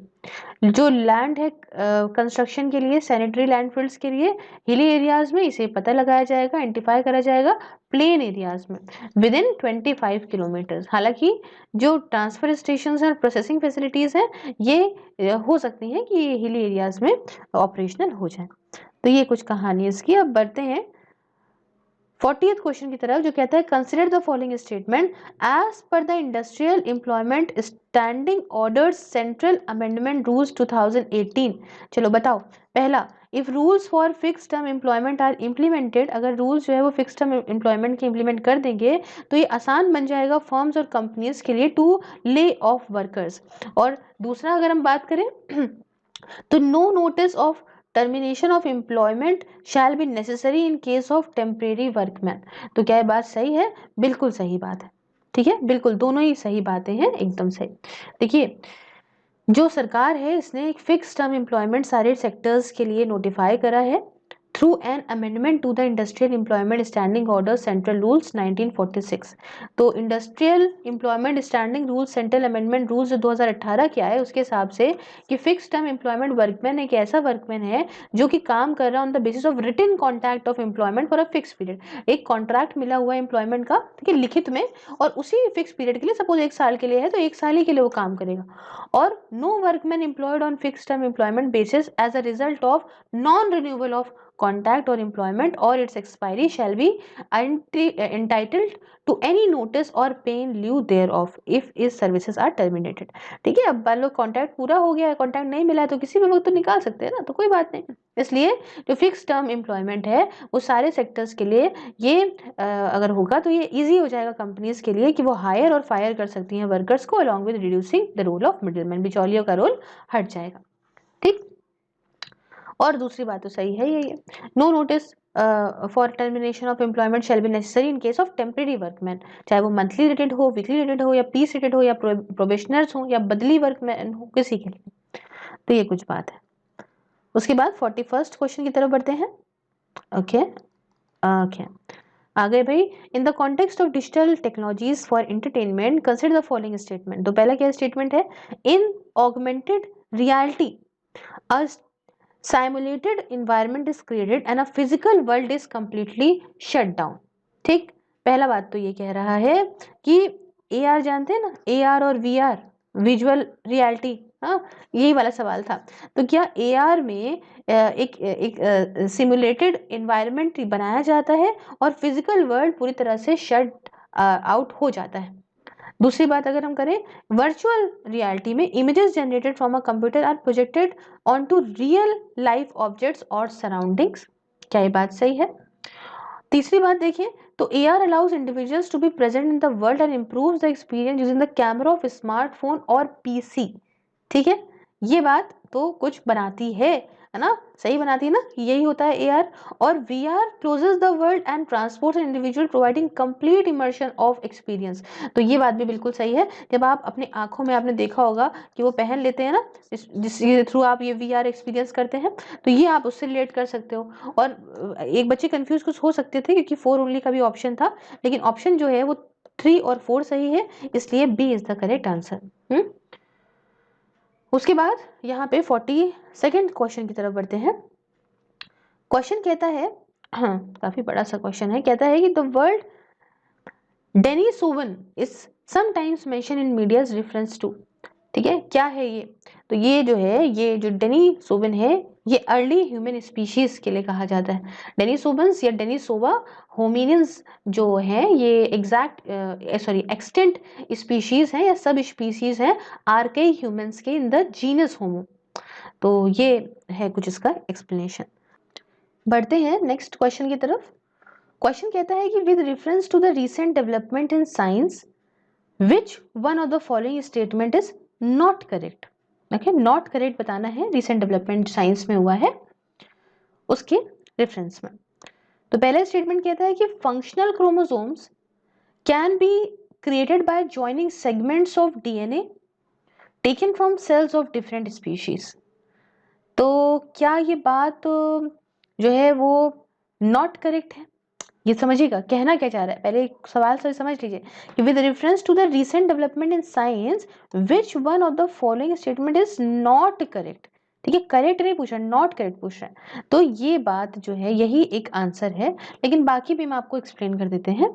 दूसरा कहता है कि pieces of artificial functional DNA can be created in laboratories. हाँ बिल्कुल सही है, मतलब ये तो नॉट करेक्ट है नहीं, तो करेक्ट स्टेटमेंट है। उसके तीसरा अगर हम देख लें तो 1 सेकेंड, तीसरा कहता है कि piece of DNA taken out from an animal cell can be made to replicate outside a living cell in the laboratory. हाँ बिल्कुल हो सकता है। और cells taken out from plants and animals can be made to undergo cell division in laboratory petri dishes। बिल्कुल सही बात है। अब यहाँ पे एक एक्सप्लेनेशन ये समझ लीजिए, ये जो स्टेटमेंट पहला वाला था ना, वो कह रहा था कि functional chromosomes can be created by joining segments of DNA. अब यहाँ फंक्शनल जो क्रोमोसोम्स हैं, अगर हम इनकी बात करें तो एक्सप्लेनेशन ये है कि देखो, ये काफ़ी मुश्किल होता है इस चीज़ को कि हम किस तरीके से इसको हम पाएंगे, क्योंकि किसी डीएनए को क्रिएट करना एक अलग बात है, एक आर्टिफिशियल क्रोमोसोम को क्रिएट करना एक अलग की बात है, और यहाँ पे ये अलग की बात है कि टू मेक इट फंक्शनल, इसलिए ये जहाँ पे इनकरेक्ट हो जाता है। खैर चलो भाई, यहाँ पे बढ़ते हैं हम, एक सेकेंड पहले इरेज कर दें। ओके, क्वेश्चन नंबर 44 की तरफ। तो 44 वाला जो क्वेश्चन है, इसमें भी एक थोड़ा सा ये ट्विस्ट है कि जो कोचिंग इंस्टीट्यूट्स ने अपने अपने आंसर दिए हैं वो अलग हैं, और यूपीएससी ने जो अपना आंसर निकाला है वो अलग है।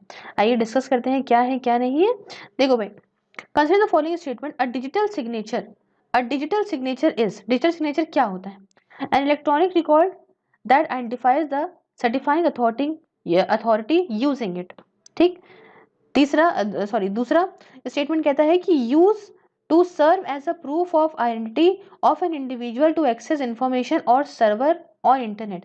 ये कुछ नहीं होता है, आईडी प्रूफ नहीं लग सकता। डिजिटल सिग्नेचर, डिजिटल सिग्नेचर क्या है कि भाई आप देखते नहीं हो फाइल को, आप ऐसे डिजिटली जो है साइन कर देते हो, अपना साइन कर देते हो स्क्रीन पे, या अपलोड कर दिया, समझे, अपना जो है सिग्नेचर, तो वो होता है डिजिटल सिग्नेचर। तो ये तो बिल्कुल नहीं, आईडी प्रूफ पे थोड़ा काम करेगा। और तीसरा, an electronic method of signing and electronic document and insuring that original content is unchange. बिल्कुल सही है, जो मैंने आपको बताया वही तो चीज कह रहा है, इसलिए सी ओनली करेक्ट है। अब पहला वाला देखो, कई सारी कोचिंग इंस्टीट्यूट ने क्या करा था कि 2 और 3 दोनों को यहाँ पे करेक्ट कर दिया था, लेकिन 2 वाला तो थोड़ी ना हो सकता है करेक्ट, क्योंकि प्रूफ ऑफ आइडेंटिटी का थोड़ी ना प्रूफ है, आईडी का प्रूफ तो कुछ और चीजें लगती हैं, इसलिए यहाँ पे सी जो है वो करेक्ट है, that is only 3। Now come to the next question, which says in the context of wearable technology which one of the following tasks is are accomplished by wearable devices। चलो भाई, location identification of a person, क्या जो है location identification हो सकता है किसी person का? बिल्कुल हो सकता है भैया, इतने सारे गियर बैंड्स आते हैं, इतने सारे जो है वो नेक बैंड्स आते हैं, इतने सारे चीज़ें होती हैं जिससे आप जो है लोकेशन किसी पर्सन की ट्रेस कर सकते हो। उसके स्लीप मॉनिटरिंग, बिल्कुल, वो जो आपका रिस्ट बैंड्स आते हैं उसमें तो स्लीप मॉनिटरिंग होती है, कितने घंटे सोए आप, क्या हुआ। और तीसरा, assisting the hearing impaired person, हाँ हाँ, जो है जो नहीं सुन सकते हैं, दिक्कत है उनको, तो हाँ बिल्कुल भी उनको भी असिस्ट कर सकता है ऐसे डिवाइसेस। तो भाई पहन सकते हो ना, कान वाला पहनते हो, तो ठीक है, तो ये डी जो है वो करेक्ट आंसर है, दैट इज 1 2 एंड 3। ठीक, नेक्स्ट क्वेश्चन की तरफ बढ़ते हैं। क्वेश्चन कहता है आरएनए इंटरफेरेंस। भैया इस बार तो आरएनए आई वगैरह जो है, ठीक है, वो सब तो बहुत सोच के चलिएगा, इस बार तो और ही कोरोना वोरोना आ गया, तो अब ये इसकी इंपॉर्टेंस और बढ़ गई है। तो RNA i technology can gain popularity in the last few years, why, क्यों ऐसा हुआ कि आरएनए इंटरफेरेंस ने बहुत ज़्यादा जो है वो पॉपुलैरिटी गेन करी है? समझते हैं क्यों। पहला, it is use in developing genes silencing therapies, हाँ इसलिए ये एक वजह हो सकती है, तो पहला सही लगता है मुझे। दूसरा बात करें तो it can be use in developing therapies for the treatment of cancer, हाँ बिल्कुल, और क्या, तभी तो ऐसा हो सकता है, कैंसर की थेरेपीज के लिए यूज कर सकते हैं, इसलिए ऐसा हो सकता है कि और पॉपुलैरिटी पा रही है। तीसरा कहता है कि it can be use to develop hormone replacement therapy. अब हार्मोन रिप्लेसमेंट का आरएनए से क्या मतलब, ठीक, तो ये यहाँ पे गलत हो जाएगा। और it can be use to produce crop plants that are resistance to viral pathogens, हाँ बिल्कुल, वायरल पैथोजन से जो रेजिस्टेंस है ऐसे क्रॉप प्लांट लाने को ये मदद कर सकता है, बिल्कुल सही, तो ऑप्शन जो है ए है वो सही है। अब 3 इसलिए गलत है कि स्टेटमेंट 3 एब्सर्ट है, बाकी सारा तो सारा कुछ सही लगता ही है, ठीक है। तो ये सवाल कुछ बहुत ज़्यादा टफ नहीं था, अगर आपने थोड़ा भी साइंस एंड टेक का पढ़ा है या थोड़ा भी अपनी एनसीईआरटीज पढ़ी है तो भी आप इसका आंसर दे सकते हो। Recently scientist observe the merger of giant black holes billions of light years away from the earth. भैया क्या देखा साइंटिस्ट ने, क्या ऑब्जर्व करा इसका merger? What is the significance of the observation, क्या रही सिग्निफिकेंस इंपॉर्टेंस इस ऑब्जर्वेशन की? तो देखो भाई, पहला कहता है हिग्स बोसन पार्टिकल्स वर डिटेक्टेड, क्या ये डिटेक्ट हुए? दूसरा, ग्रेविटेशनल वेव्स वर डिटेक्टेड। भैया देखो ब्लैक होल्स की बात हो रही है तो ये चीज जरूर ध्यान रखिएगा, ठीक है, कुछ चीजें आपको बिल्कुल ध्यान रखनी है, कुछ ऐसे टॉपिक्स होते हैं जो न्यूज़ में रहते हैं और हमारी डिस्कवरीज के लिए काफ़ी इंपॉर्टेंट है। तो करेक्ट आंसर तो बी है, लेकिन बाकी हम पढ़ लेते हैं। Possibility of intergalactic space travel through wormhole was confirmed, ये कुछ कन्फर्म वन्फर्म ऐसा कुछ नहीं है। और it enable the scientist to understand singularity, नहीं, सिर्फ बी जो है वो करेक्ट आंसर है यहाँ पे। जस्टिफिकेशन ये है कि 2 ब्लैक होल रिसेंटली जो है वो कोलाइड हुए थे, बनाने के लिए एक बड़ा बिगेस्ट ब्लैक होल मर्जर आज तक का डिटेक्ट हुआ है, मतलब 80 गुना ज्यादा है सन से। तो समझ रहे हो कितना बड़ा हो गया। ओ बाबा रे बाबा। बढ़ते हैं नेक्स्ट क्वेश्चन की तरफ। क्वेश्चन कहता है कि which one of the following are the reasons for the occurrence of multi drug resistance in microbial pathogens in India? जो microbial pathogens हैं उनका क्या वजह है जो कई सारे ड्रग्स से जो है रेजिस्ट कर लेते हैं खुद को। पैथोजन में सब कुछ आता है, ठीक है, बैक्टीरिया बैक्टीरिया। तो देखो पहला पढ़ते हैं, genetic predisposition of some people. तो जेनेटिक प्रीडिस्पोजिशन से क्या मतलब है, उससे क्या लेना देना, ठीक है, वो उनका अपना अलग मामला चल रहा है, उससे क्या लेना देना। तो ये यहाँ पे गलत समझ लो। दूसरा देखो, taking incorrect doses of antibiotics to cure diseases, ये सेकंड वाला तो बिल्कुल आप एकदम आंख बंद करके सही कर दो। क्योंकि देखो मान लो एक गोली खाने के लिए बोला गया है, अब आप क्या कर रहे हैं, आप एक की बजाय 2-2 गोलियां खाए पड़े हैं, 3-3 गोलियां खाए पड़े हैं। तो बैक्टीरिया या पैथोजन जो भी है ना, जो भी है वायरस वगैरह, तो उसको असर पड़ना बंद हो जाएगा। इस चीज को ऐसे समझो, आप हैं, आपकी किसी अपने जानने वाले से होती है लड़ाई। अब एक बार लड़ाई हुई तो आप बड़ा रोए, बड़ा परेशान हुए, बड़ा उदास हुए। अब जब लड़ाइयाँ रोज का बाल्ट बन गई तो अब आपने कहा अरे हटो, अब मुझे कोई फर्क नहीं पड़ता। तो यहाँ पे भी सेम चीज हो रही है। इसलिए यहाँ पे ये तो बिल्कुल सही बात है, यही एक वजह मतलब ये वजह हो सकती है कि पैथोजन जो है खुद को रेजिस्ट कर लेता है। उसके बाद तीसरा स्टेटमेंट क्या कहता है, कहता है यूजिंग एंटीबायोटिक्स इन लाइव स्टॉक फार्मिंग। हाँ, ये तो बिल्कुल सही बात है ही। और चौथा थोड़ा सा एब्सर्ड स्टेटमेंट था पहले, तो कई सारी कोचिंग इंस्टीट्यूट ने इसको सही माना था। लेकिन कई सारे अगर क्रॉनिक डिजीजेस किसी लोगों के कुछ लोगों के अंदर बहुत सारे डिजीजेस होते हैं, बहुत सारी प्रॉब्लम्स होती हैं, तो क्या ये एक वजह है कि वो खुद को ड्रग रेजिस्टेंट बना लेता है? तो ये एक वजह नहीं है, ये वजह नहीं है, ठीक है, इससे कोई लेना देना नहीं है। इसलिए बी जो है वो करेक्ट आंसर यूपीएससी ने इसको निकाला है। अब बढ़ेंगे 49th क्वेश्चन की तरफ। क्वेश्चन कहता है, बहुत जल्दी नीचे चला गया बेचारा क्वेश्चन।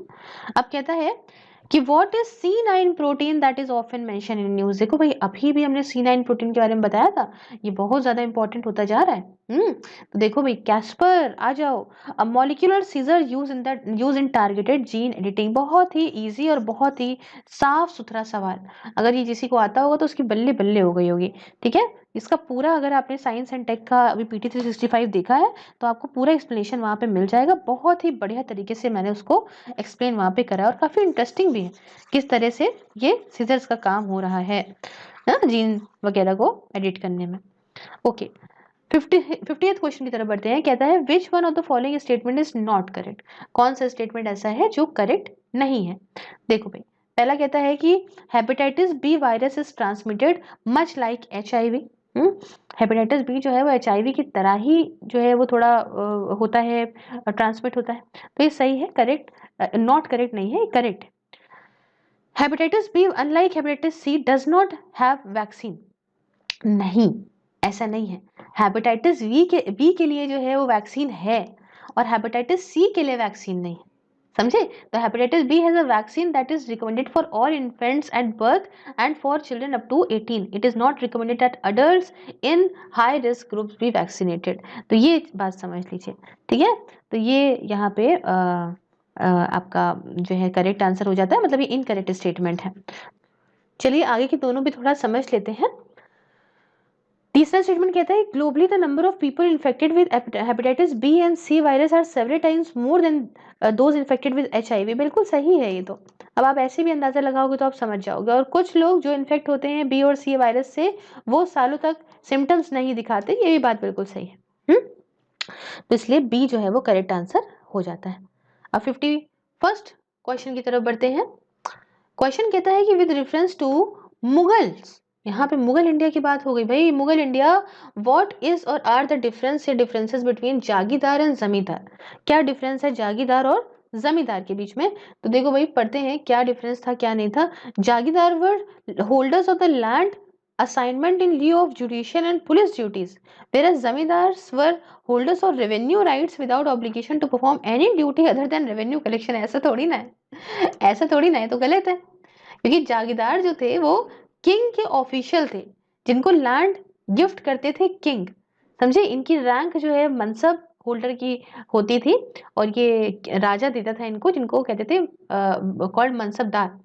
और इनको नॉन हेरिटेबल लैंड का एरिया मिलता था, इनकी जितना भी फी अमाउंट होता है इतना जागीर के बदले इनको लैंड का एरिया मिलता था। और ये जागीर टेम्परेरी कैरेक्टर की होती थी, और जागीरदार सिर्फ और सिर्फ अपना राइट क्लेम कर सकते थे, इंजॉय कर सकते थे रेवेन्यू जो इस लैंड से कलेक्ट होता था उससे, समझे।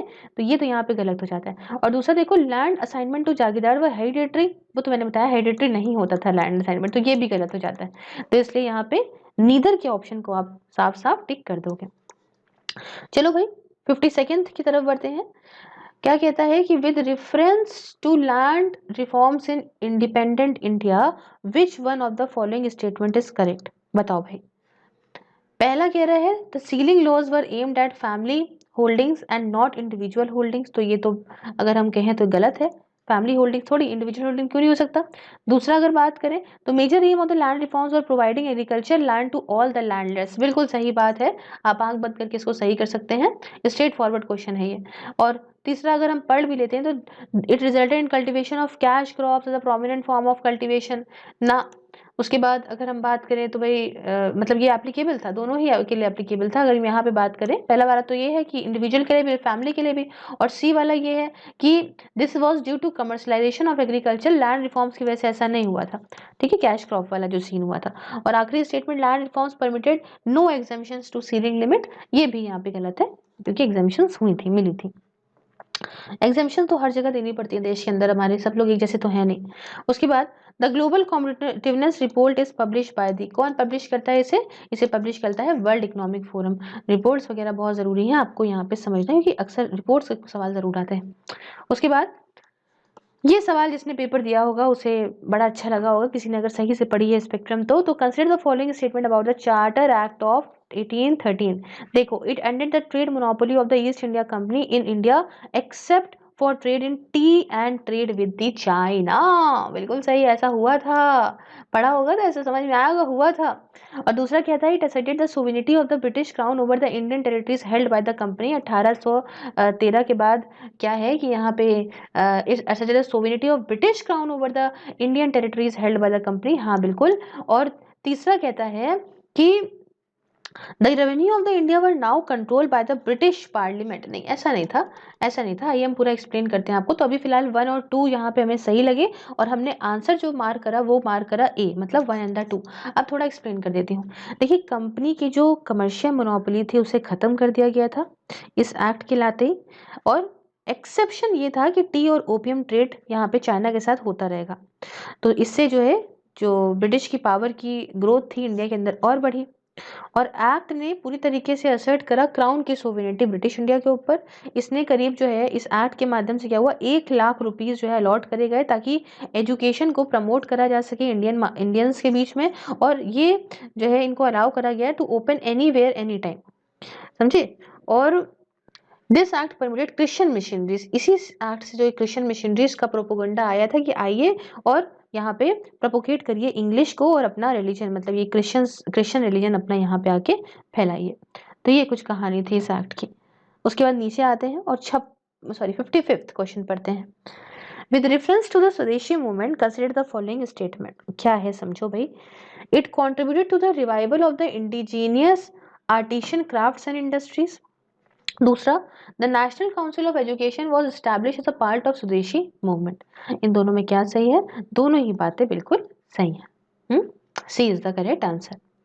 Now come to the 56th, that says, यहाँ देखो मूवमेंट और ऑर्गेनाइजेशन की बात करेंगे, यहाँ लीडर की बात करेंगे। तो all India anti untouchability league की अगर हम बात करें तो क्या उसके महात्मा गांधी जी थे, हाँ बिल्कुल थे, बिल्कुल थे, ठीक है। बहुत ही साफ सुथरा सवाल है, मतलब हरि सेवक संघ ये जो है वो नॉन प्रॉफिट ऑर्गेनाइजेशन था, महात्मा गांधी जी ने 1932 में से फाउंड किया था, ताकि अनटचेबिलिटी को हटाया जा सके, ठीक है।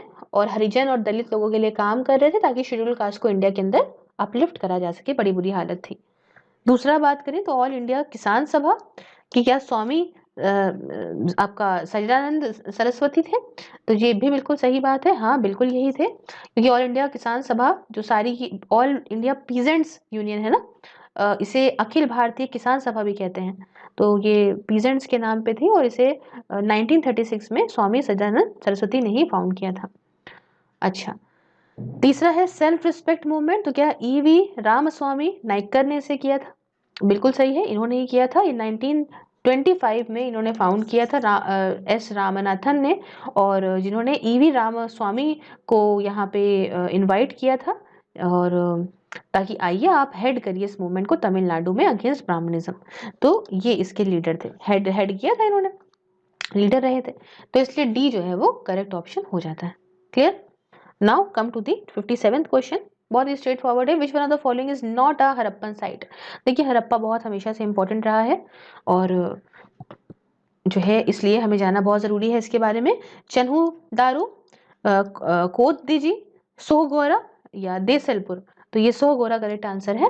और सोहगोरा जो कॉपर प्लेट इंस्क्रिप्शन है, ये इंडियन कॉपर प्लेट इंस्क्रिप्शन लिखा गया है प्रकृति में ब्राह्मी स्क्रिप्ट में, और इसे सोहगोरा एक गांव पड़ता है राप्ती रिवर के बैंक पे, करीब 20 किलोमीटर ये आपका साउथ ईस्ट में पड़ेगा, गोरखपुर डिस्ट्रिक्ट उत्तर प्रदेश में। तो ये एक हड़प्पन साइट नहीं है। ये आपको मेडिवल हिस्ट्री जब आप पढ़ोगे ना, तो इसमें ये आपको मिलेगा सब कुछ सही से। नेक्स्ट आते हैं, in which of the following relief sculpture inscriptions in रनियो Ashoka king Ashoka mentioned along with the stone portrait of Ashoka? तो ये बता दो भैया ये किसमें है? यहाँ पे ये करेक्ट आंसर है ए, मतलब आपका कंगना हली। ये देखो समझो, जब खुदाई हुई आपकी 2000 से 2002 के बीच में आपका कंगना हली में, तो सबसे इम्पोर्टेंट जो खुदाई में मिला, इसमें आपका स्टोन स्कल्पचर था, जो स्लैब स्टोन स्कल्पचर का एक स्लैब था, इसमें आपका नाम लिखा था रया अशोका।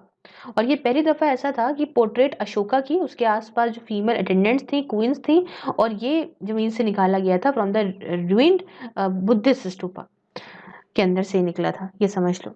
तो ये आप समझ गए, किंग अशोका का नाम इसमें देखने को मिला। आओ और आगे आते हैं, 59th क्वेश्चन की तरफ बढ़ते हैं। 59th क्वेश्चन कहता है कि भाई कंसिडर द फॉलोइंग स्टेटमेंट। पहला, डिफिकेशन ऑफ बुद्धा। दूसरा, आपका threading the path of Bodhisattva. और उस तीसरा, इमेज वर्शिप एंड रिचुअल्स। तो इसमें अगर हम बात करें तो ये तीनों ही सही हैं, क्योंकि ये कहता है कि भाई बताओ कि इसमें से कौन सा फीचर है महायाना बुद्धिज्म का। तो महायाना बुद्धिज्म के तीनों ही फीचर हैं, डीफिकेशन ऑफ बुद्धा भी है, और threading of path of Bodhisattva भी है, और इमेज वर्शिप एंड रिचुअल्स भी है, तीनों ही सही है। क्लियर? उसके बाद 60th क्वेश्चन की तरफ बढ़ते हैं। 60th क्वेश्चन कहता है कि with reference to force labour, मतलब विष्टि जिसे बोलते थे इंडिया के अंदर during the Gupta period, which one of the following statement is correct? क्या सही है फोर्स लेबर के लिए? पढ़ो। पहला कहता है it was considered source of income for the state, a sort of tax paid by the people. जिसने पढ़ा होगा थोड़ा सा भी वो कह देगा, पहले में ही करेक्ट लगा देगा, कह देगा बहुत सही। ठीक है? और आपका ये किताब है बाय उपिंदर सिंह, फेवरेट है यूपीएससी की, उसमें से ही जो है ये सवाल साफ साफ आ गया है। तो ये ए जो है वो करेक्ट आंसर है। उसके बाद यहाँ पे 61st क्वेश्चन की हम बात करें हैं, तो 61st क्वेश्चन कहता है कि which one of the following groups of plants were domesticated in the new world and introduce into the old world? बताओ भाई, ये कौन सा ग्रुप है प्लांट्स का जिसे डोमेस्टिकेट करा गया है आज के वर्ल्ड में and introduce into a old world? अब समझो यहाँ पे देखो आंसर क्या है। पहला है टोबैको कोको एंड रबर, दूसरा है टोबैको कॉटन एंड रबर, तीसरा है cotton coffee and sugar cane, और चौथा है रबर कॉफी एंड व्हीट। तो करेक्ट आंसर है A, tobacco cocoa and rubber. अब समझो, तो कोलंबियन एक्सचेंज, जिसे हम लोग कोलंबियन इंटर एक्सचेंज कहते हैं, नेम्ड फॉर क्रिस्टोफर कोलंबस, ये एक बहुत वाइड स्प्रेड ट्रांसफर है प्लांट्स का, एनिमल्स का, कल्चर का, ह्यूमंस का, पॉपुलेशन का, टेक्नोलॉजी का, डिजीज का, आइडियाज का between the American, West Africa और ओल्ड वर्ल्ड, जो कि आपका 15-16 सेंचुरीज का था। तो ये यूरोपियन कोलोनाइजेशन से भी रिलेट करता है, और ट्रेड फॉलोइंग क्रिस्टोफर्स कोलंबस जो 1492 के वॉयज के अंदर था, तो इसको ये फॉलो करता है। इन्वेसिव स्पीशीज जैसे आपको कम्युनिकेबल डिजीजेस, ये भी बाय प्रोडक्ट हैं इस एक्सचेंज के। तो ये कुछ कहानी है और इसमें टोबैको, कॉटन एंड रबर आता है। उसके बाद 62nd क्वेश्चन की बात करते हैं, कंसिडर द फॉलोइंग स्टेटमेंट। तो भाई स्टेटमेंट क्या है, Asiatic lion is naturally found in India only. क्या ये बात सही है? तो बिल्कुल सही बात है, नेचुरली इंडिया के अंदर ही ये देखने को मिलता है। ठीक है, एशियाटिक लायन की जो रेंज है ना, रेस्ट्रिक्टेड है गिर नेशनल पार्क में, और जो आपका इंडियन स्टेट ऑफ गुजरात है यहीं पे ही आपको देखने को मिलेगा। उसके बाद double humped camel is naturally found in India only. तो ऐसा कुछ नहीं है, ठीक है, ऐसा कुछ नहीं है। डबल हम्ड जो ये कैमल है ये बड़ा है, मतलब आपको नेटिव मिलेगा सेंट्रल एशिया से। और तीसरा देखिए, one horn dinosaurs is naturally found in India only. तो ऐसा नहीं है, कई सारे लोग ऐसा मानते हैं, लेकिन सिर्फ इंडियन मतलब देखिए नेटिव इंडियन सब कॉन्टिनेंट में ही नहीं, इंडियन सब कॉन्टिनेंट का नेटिव है, समझो। ये वन हॉर्न जो राइनोसोरस है ये इंडियन सब कॉन्टिनेंट में देखने को मिलता है, ना कि सिर्फ और सिर्फ इंडिया में, समझे। तो ये एक कहानी है, तो ये भी यहाँ है। तो सिर्फ और सिर्फ जो फर्स्ट वाला स्टेटमेंट है वो करेक्ट है, that is one only. Okay, अब 63rd क्वेश्चन की तरफ बढ़ा जाए। क्या कहता है, consider the following pairs, famous place और रिवर बतानी है। तो देखो भाई, पहला है पंधरपुर, यहाँ पे रिवर कौन सी है, चंद्रभागा, तो ये बिल्कुल सही है। उसके बाद दूसरा क्या आता है, तिरुचिरापल्ली, वहां पे कावेरी है। अरे तो बिल्कुल ही सही है ना, ये तो अगर मैप पढ़ा है, मैप करा तो। अब हम्पी में अगर हम देखें तो क्या मालाप्रभा है, तो ये गलत है, ये तुंगभद्रा रिवर के बैंक पे है, eastern part of central Karnataka में। तो ये यहाँ पे गलत है, तो 1 और 2 मतलब यहाँ पे A is the correct answer. Okay, now come to the next question, that is question number 64। In the given year in India, official poverty lines are higher in some states than in other. क्यों? क्यों? क्योंकि poverty states vary from state to state, reason है, या price level vary from state to state, ये वजह है। Price level vary करते हैं स्टेट टू स्टेट, यही वजह है कि कुछ स्टेट्स में पॉवर्टी ज्यादा है और कुछ स्टेट्स में उतनी नहीं है। तो तीसरा अगर बात करें तो gross state products varies from state to state, इससे कोई मतलब नहीं है। और quality of public distribution varies from state to state, इससे भी कोई मतलब नहीं है। उसके बाद 65th क्वेश्चन की तरफ बढ़ते हैं। क्वेश्चन कहता है, one second, in the context of which of the following do some scientist suggest the use of cirrus cloud thinning techniques and the injection of sulfate aerosol into the stratosphere। तो इसके लिए अगर हम बात करें तो एक एक पढ़ लेते हैं। पहले सवाल समझ लीजिए क्या कहता है कि in the context of which of the following, इनमें से देखिए तो किसके कॉन्टेक्स्ट में कुछ साइंटिस्ट सजेस्ट करते हैं कि आप सिरस क्लाउड का यूज कर लो, सिरस क्लाउड थिनिंग टेक्निक का यूज कर लो, और यहाँ पे आप जो सल्फेट है, सल्फेट एरोसोल है, उसे यहाँ पे इंजेक्ट कर दो एट स्ट्रेटोस्फेयर के अंदर, जो हमारी सेकेंड लेयर हो गई।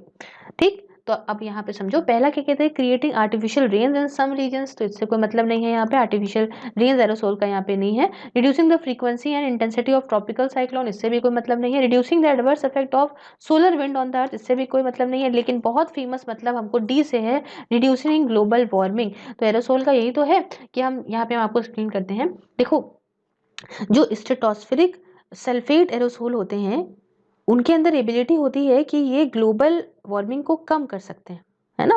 और जो सिरस क्लाउड्स हैं वो हाई कोल्ड आइज हैं, that like other clouds both reflect sunlight and absorb warming infrared radiation. हालांकि ये अलग होते हैं दूसरे तरह के क्लाउड से, in that on average infrared absorption outweigh sunlight reflection, जिसकी वजह से क्या होता है कि नेट वार्मिंग इफेक्ट पड़ता है क्लाइमेट के ऊपर।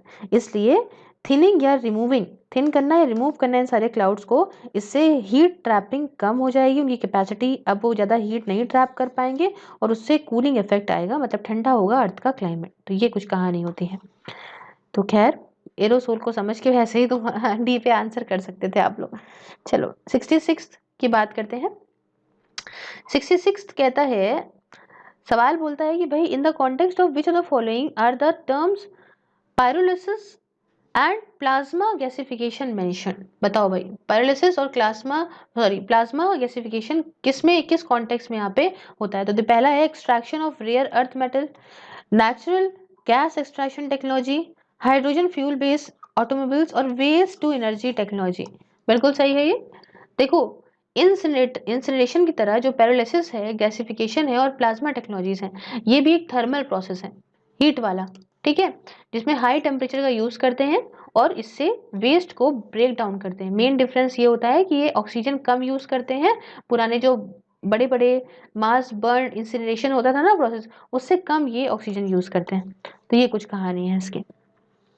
उसके बाद 67 क्वेश्चन की तरफ बढ़ते हैं। Which one of the following are in Agasthyamala biosphere reserve. तो यहाँ आंख बंद करके कर दीजिएगा सवाल, पहला ही पढ़ लो, Neyyar Peppara and Shendurney wildlife sanctuaries and Kalakad Mundanthurai tiger reserve, यही है आंसर। और स्ट्रेट फॉरवर्ड क्वेश्चन था। अगर आपने नेचुरल भाई जितना भी पार्क्स वगैरह के बारे में पढ़ा होगा, बायोस्फीयर रिजर्व के बारे में सही से पढ़ा होगा, तो आप इस सवाल का जवाब फट से देकर आ गए होंगे। उसके बाद 68 क्वेश्चन की तरफ बढ़ते हैं। Consider the following statement, some species of turtles are herbivores. बिल्कुल होती हैं, टर्टल्स की कुछ स्पीशीज हर्बीवोर्स होती हैं। कुछ स्पीशीज फिश की हर्बीवोर्स होती हैं, बिल्कुल होती हैं। और some species of marine mammals are herbivores, बिल्कुल होते हैं, बिल्कुल होते हैं। और some species of snakes are viviparous. तो क्या ये होता है? सोचो सोचो सोचो सोचो, बिल्कुल होता है। अब आप कहोगे कि स्नेक्स जो है वो रेप्टाइल्स होते हैं, ज्यादातर स्पीशीज स्नेक की जो है वो जनरल रूल्स रेप्टेलियन रिप्रोडक्शन का ही फॉलो करती है। मतलब यहाँ पे जो माँ होगी, सांप की माँ होगी, वो क्लच ऑफ एग्स को जो है वो यहाँ पे जो है ले करेगी और उसके बाद हैच करेगी इनटू बेबी स्नेक्स, और ऐसे स्नेक्स को बोलते हैं ओवीपेयर्स, ठीक है, ओवीपेयर्स। अब कुछ एक्सेप्शनल स्पीशीज भी होती हैं स्नेक्स की जो अपना ये जनरल रूल फॉलो नहीं करते, और इनको कहते हैं विविपेरस। और ये क्या करते हैं कि ये डायरेक्टली जो है बर्थ देते हैं लाइव यंग को। दोनों ही ओविपेरस या विविपेरस स्नेक्स जो है इनके पास यूट्री होता है या वोम होता है। हालांकि सिर्फ विविपेरस स्नेक्स जो हैं ये प्लासेंटल अटैचमेंट फॉर्म करते हैं। ऐसे बच्चा निकलता है ना ह्यूमंस के, तो प्लासेंटा निकलता है ना साथ में, तो ऐसा कुछ स्नेक्स के साथ भी होता है। इनका जो यूट्री होता है और डेवलपिंग बिटवीन यूट्री एंड डेवलपिंग फीटसेस, तो इसमें ये एक प्लासेंटल अटैचमेंट इनके होता है। तो इसलिए ये कंफ्यूज मत होइएगा, थोड़ी सी रेयर बात है, जो पढ़ लिख रखा है उसी को भी पता होगा, ठीक है। बढ़ते हैं नेक्स्ट क्वेश्चन की तरफ। क्वेश्चन कहता है भाई कंसीडर द फॉलोइंग पेयर्स। अब यहाँ पे वाइल्ड लाइफ है और यहाँ पे नेचुरली फाउंड इन है कि ये कौन कौन सी वाइल्ड लाइफ कहाँ कहाँ देखने को मिलती है आपको। तो पहला अगर हम ब्लू फिंड माशीर की बात करें तो क्या वो कावेरी रिवर में मिलती है हमें देखने को? बिल्कुल सही है। इरावदी डॉल्फिन की बात करें तो क्या ये चंबल रिवर में देखने को मिलती है हमको? बिल्कुल गलत है, क्योंकि ये डॉल्फिन जो है वो कोस्टल एरिया जो कि साउथ ईस्ट एशिया के हैं। और आपके जो है 3 रिवर्स, एक एरयारवदी म्यांमार में है, और एक महाकाम जो कि इंडोनेशियन बोर्नियो में है, और मेकोंग यहाँ देखने को मिलती है, चंबल रिवर में नहीं मिलती। और तीसरा रस्टी स्पॉटेड कैट, क्या वो ईस्टर्न घाट्स में देखने को मिलती है? तो जी हाँ, वो बिल्कुल ईस्टर्न घाट्स में देखने को मिलती है इंडिया के अंदर, ठीक है। इतनी बात समझ में आ गई। और ये कुछ कहानी है इसकी, इसलिए अगर 1 और 3 को अगर हम सही मानते हैं तो हम सी ऑप्शन को यहाँ पे सही मान लेंगे, जो कि 1 और 3 कहता है। अब नेक्स्ट क्वेश्चन आता है, क्वेश्चन नंबर 70, जो कहता है why there is a great concern about the microbeads that are release into the environment. क्यों भाई माइक्रोबीड्स को लेके क्यों आखिरकार कंसर्न है ना, जो रिलीज करते हैं एटमॉस्फेयर में। तो सबसे पहले माइक्रोबीड्स क्या होते हैं ये समझते हैं। देखो ये जो है ये मैन्युफैक्चर्ड सॉलिड प्लास्टिक पार्टिकल्स हैं जो लेस देन 1 मिलीमीटर के हैं अपनी लार्जेस्ट डायमेंशन में, और सबसे ज्यादा फ्रीक्वेंटली ये जो है बने होते हैं पॉलीथाइलीन से, but can be of other petrochemical plastic, जैसे कि आपका पॉली प्रोपेलाइन से या पॉलीस्टाइरीन से भी बने होते हैं।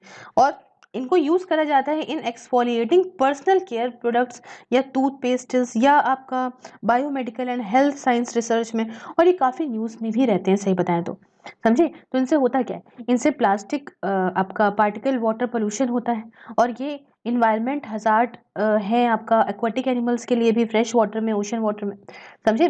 तो इसलिए इसका जो सबसे पहले ही आंसर लिख लो, they are considered harmful to marine ecosystem, ठीक है। स्किन कैंसर बच्चों में इससे मतलब नहीं है, स्मॉल इनफ है ये, है ना, क्रॉप प्लांट्स के उसमें इससे कोई मतलब नहीं है। बहुत ही आस पास के ऑप्शंस ऐसे दिए गए हैं, अगर क्लियरली थोड़ा सा भी पता होगा तो आप मार्क कर लोगे, क्योंकि आखिरी दिया हुआ है they are often found in use and food adulterants, तो ये सब नहीं है।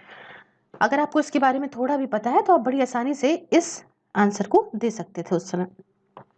उसके बाद 71st क्वेश्चन की बात करते हैं। बिल्डिंग कल्याण मंडप was a notable feature in the temple construction in the kingdom of, किसके किंगडम में ये देखने को मिलता था? तो डी है विजयनगरा। कल्याण मंडप ये हॉल्स थे जो मैरिज मतलब शादियों के लिए, दूसरे सेरेमनीज के लिए यूज करते थे विजयनगर एम्पायर में। ठीक। 72nd क्वेश्चन की बात करी जाए। Consider the following statement. In the revenue administration of Delhi Sultanate the in charge of revenue collection was also known as amil. क्या उसको अमिल भी कहते थे? बिल्कुल कहते थे, बिल्कुल कहते थे। अगर आपने आपका मेडिवल हिस्ट्री पढ़ी है तो आपने उसके अंदर ये चीज देखी होगी, मैंने बहुत अच्छे से इसको समझाया था वहां पे। और दूसरा, the iqta system of sultans of Delhi was an Asian indigenous institutions. बिल्कुल ऐसा नहीं था। एम्पायर को डिवाइड करा गया था, जिसे कहते थे मतलब देखो, एम्पायर को प्रोविंसेस में डिवाइड किया गया था और उन्हें बोलते थे इक्ताज, जिन्हें हकीम, फौजदार या मोमिन जो है वो हेड करते थे। और ये भी डिवाइड करा गया था इनटू सरकार्स मतलब डिस्ट्रिक्ट में, प्रोविंसेस को भी डिस्ट्रिक्ट में। जिसे यहाँ पे दो ऑफिशियल मैन करते थे, एक था शिकदार ए शिकदरन, ये लॉ एंड ऑर्डर के लिए था, और एक था मुंसिफ ए मुंसिफान, ये रेवेन्यू कलेक्शन के लिए था। और जो जागीर थे मुगल पीरियड के, वो सेम ऐसे ही थे, सिमिलर थे एकता जो दिल्ली सल्तनत में होते थे उससे। तो एकता कोई इंडिजिनियस नहीं था, ये बात याद रखिए। तो ये यहाँ पे गलत हो जाता है। तीसरा देखें, the office of Mir Bakhshi came into existence during the reign of Khalji sultan of Delhi. अगर इसकी बात करें तो बिल्कुल नहीं। देखो भाई, मेरी जो मीर बख्शी थे headed military department, Mir Bakhshi जो है वो हेड करते थे मिलिट्री डिपार्टमेंट को, नोबिलिटी इंफॉर्मेशन और इंटेलिजेंस एजेंसीज को, अकबर की रेन के टाइम से। ठीक है, तो वहां पहले के जाने का कोई मतलब ही नहीं है कि यहाँ पे तो खलजी की बात कर दी गई है, दिल्ली सल्तनत की बात करी गई है। तो सिर्फ और सिर्फ ऑप्शन ए करेक्ट है, that is only 1। Okay, now come to the next question, that is 73rd, which says saint Nimbarka was a contemporary of Akbar. क्या ऐसा था? कंटेम्प्रेरी का मतलब होता है कि मतलब जिस समय अकबर जी रहे थे, क्या इस समय ये भी जी रहे थे, मतलब साथ वाले। तो ऐसा बिल्कुल नहीं था, क्योंकि हिंदू फिलोसफर थे निम्बारका जी और कमेंटेटर थे, जिन्हें जाना चाहता है क्योंकि उन्होंने वैष्णव डॉक्ट्रिन ऑफ भेद भेदा, देवता देवता, ड्युअलिटी इन यूनिटी को प्रोपोगेट करा था। और वैदिक स्क्रिप्चर्स के हिसाब से इनका जन्म जो है वो 3096 बीसी में हुआ था। But modern historical research places him in the 13th और 14th सेंचुरी, है ना, वो कहती है कि 30 या 14th सेंचुरी में हुए थे। तो पहला वाला जो है वो बिल्कुल ही गलत हो जाता है, अकबर के टाइम के नहीं थे। और saint Kabir was greatly influenced by Sheikh Ahmad Sirhindi. तो ये भी गलत है, क्योंकि शेख अहमद जो सिरहिंदी थे वो संत कबीर हैं, संत कबीर के बाद पैदा हुए हैं। तो ये तो हो ही नहीं सकते, तो नीदर है करेक्ट आंसर। ठीक, 74th वाले की तरफ बढ़ते हैं। क्वेश्चन कहता है कि with reference to the British colonial rule in India consider the following statement. क्या है स्टेटमेंट? देखो भाई, पहला कहता है कि Mahatma Gandhi were instrumented in the evolution of the system of indentured labour. क्या ये बात सही है? ये चाहते थे ऐसा करना, बिल्कुल चाहते थे। और दूसरी अगर मैं बात करूं तो in Lord Chelmsford war conference Mahatma Gandhi did not support the resolution on recruiting Indians for world war. अब ये देखो, ये समझ जाएंगे इन्होंने क्योंकि सपोर्ट किया था। क्या कह रहे थे कि हमारे यहाँ राज करते हैं ब्रिटिशर्स, तो भाई हम उनको सपोर्ट भी करेंगे, ताकि वो जो है वो अगर हम जो है सपोर्ट नहीं करेंगे तो वो हमारा साथ कैसे देंगे, हमारा फर्ज बनता है, ये है वो है। तो उन्होंने सपोर्ट किया था, तो इसलिए गलत हो जाता है। तीसरा पढ़ लेते हैं कि consequent upon the breaking of salt law by Indian people the Indian National Congress was declared illegal by the colonial rulers. बिल्कुल सही बात है, जानी मानी चीज है ये। ठीक, तो यहाँ पे इसलिए 1 और 3 सही है, इसलिए बी जो है वो करेक्ट आंसर अपने आप ही हो जाएगा। ठीक, अब बढ़ते हैं नेक्स्ट क्वेश्चन की तरफ। कहता है 75th, with reference to Indian national movement consider the following pairs. Indian national movement के रेफरेंस में कुछ पेयर्स आप बताइए यहाँ पे। तो पहला है सर तेज बहादुर सप्रू, प्रेसिडेंट थे ऑल इंडिया लिबरल फेडरेशन के। बिल्कुल थे, बिल्कुल बिल्कुल। अब तो अगर आपने मॉडर्न हिस्ट्री कई बार पढ़ी है, स्पेक्ट्रम भी कई बार पढ़ी है अगर, तो आप ये समझ लो कि ये सारे सवाल तो आप बिल्कुल मुंह में लगेगा कि बिल्कुल आते हैं, Tej Bahadur Sapru president All India Liberal federation.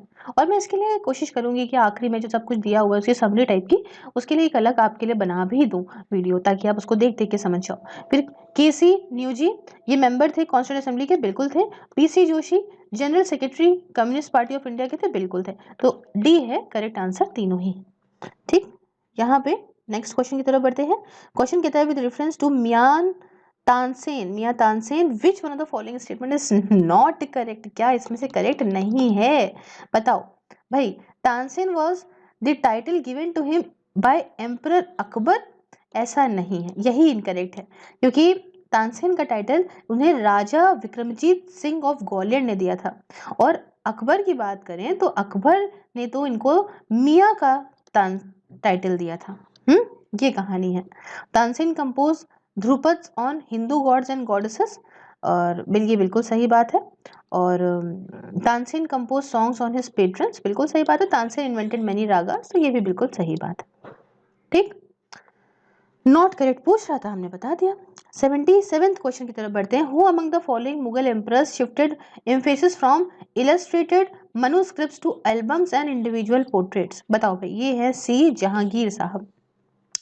इन्होंने जो है एम्फेसिस अपनी इलस्ट्रेटेड मनुस्क्रिप्ट से शिफ्ट करके एल्बम्स और इंडिविजुअल पोर्ट्रेट पे करी थी। मतलब जहांगीर काफ़ी ज़्यादा इन्फ्लुएंस थे यूरोपियन पेंटिंग से, और उनके राज के टाइम पे हुआ क्या कि डायरेक्ट कांटेक्ट में आ गए इंग्लिश क्राउन के साथ में, और वो गिफ्ट्स वगैरह आने लगी इनको ऑयल पेंटिंग्स के, जिसमें आपका पोर्ट्रेट्स थी किंग क्वीन की। तो इन्होंने कहा कि अरे हम इसकी तरफ अपना दिमाग डाइवर्ट करेंगे, इसी सबसे इन्फ्लुएंस होके इन्होंने ये काम किया। उसके बाद 78th क्वेश्चन की तरफ बढ़ते हैं। क्वेश्चन कहता है विच of the following national parks lies completely in the temperate alpine zone, कौन सा नेशनल पार्क है पूरी तरह से एल्पाइन जोन में है? बहुत ही आसानी से आप बता पाओगे, बिल्कुल सही, valley of flowers national park. गए हैं आप? उत्तराखंड में है, कभी जाइएगा। अगर मतलब तीर्थ यात्रा कर रहे हैं तो बद्रीनाथ, केदारनाथ, और उसके साथ हेमकुंड साहिब की होती है, उसके नीचे आपका वैली ऑफ फ्लावर्स पड़ता है। तो अगर वह जाएंगे तो बड़ा मजा आएगा। ओली है, अगर ओली जाते हैं तो भी यहाँ पे जा सकते हैं आप जोशीमठ से, बड़ा मजेदार है भाई, वो सही लगता है मुझे। चलो भाई, उसके बाद आता है 79th क्वेश्चन, जो कहता है Atal Innovation Mission is set up under the, Atal Innovation Mission को सेटअप किसके अंदर किया गया है? सी नीति आयोग के अंदर। किसके अंदर? नीति आयोग के अंदर।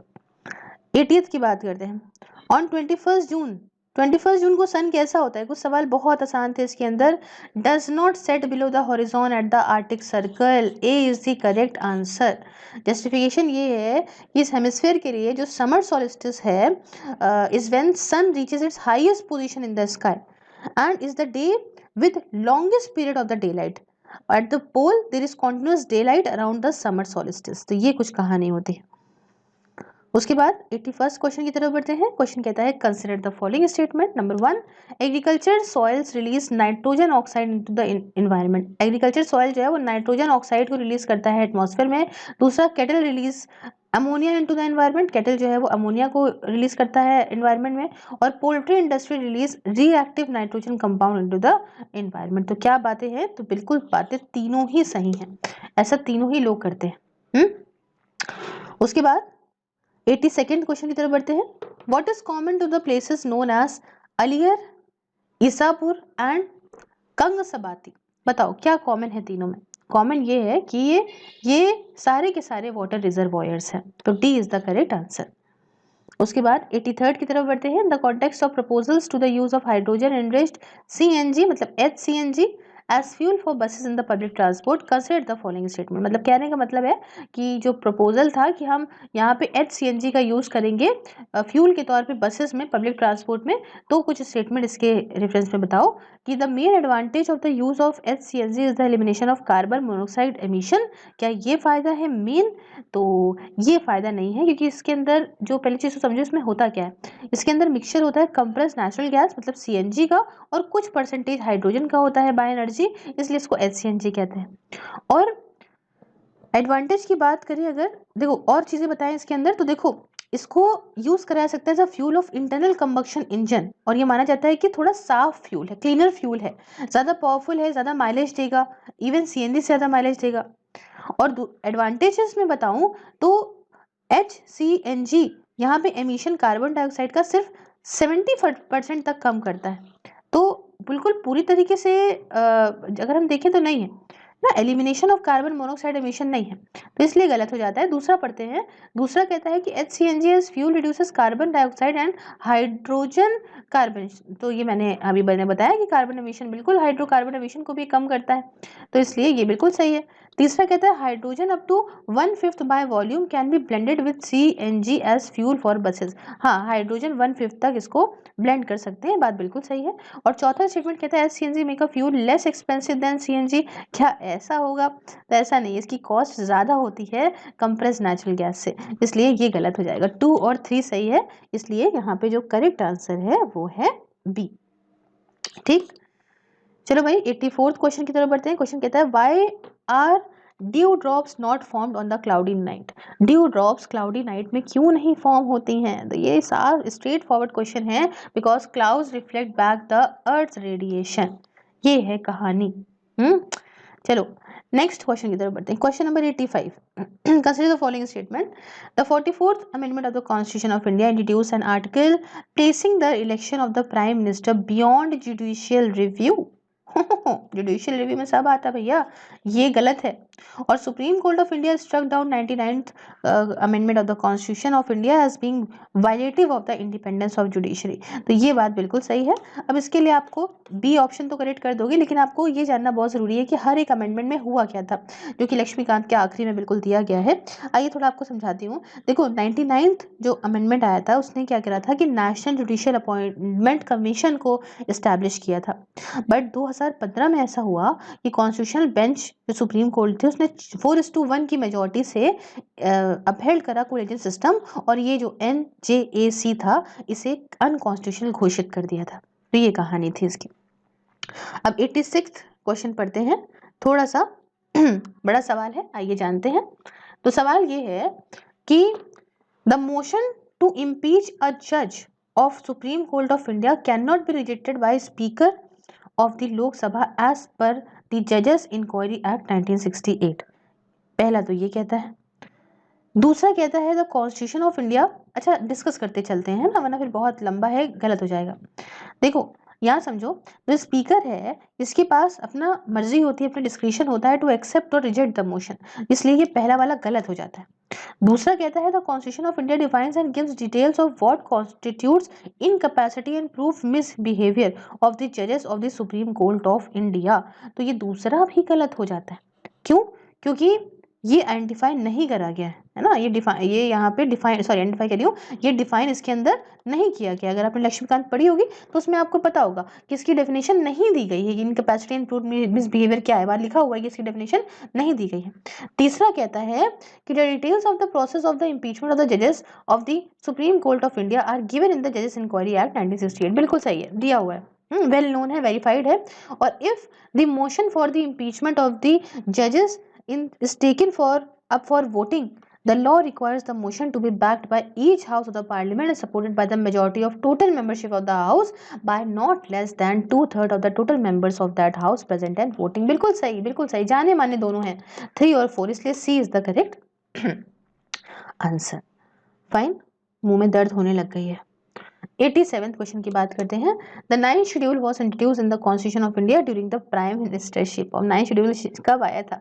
साफ जवाहरलाल नेहरू जी के टाइम की बात है, 10 मई 1951 की ये कुछ कहानी है, इसको इंट्रोड्यूस करा गया था नेहरू गवर्नमेंट के द्वारा।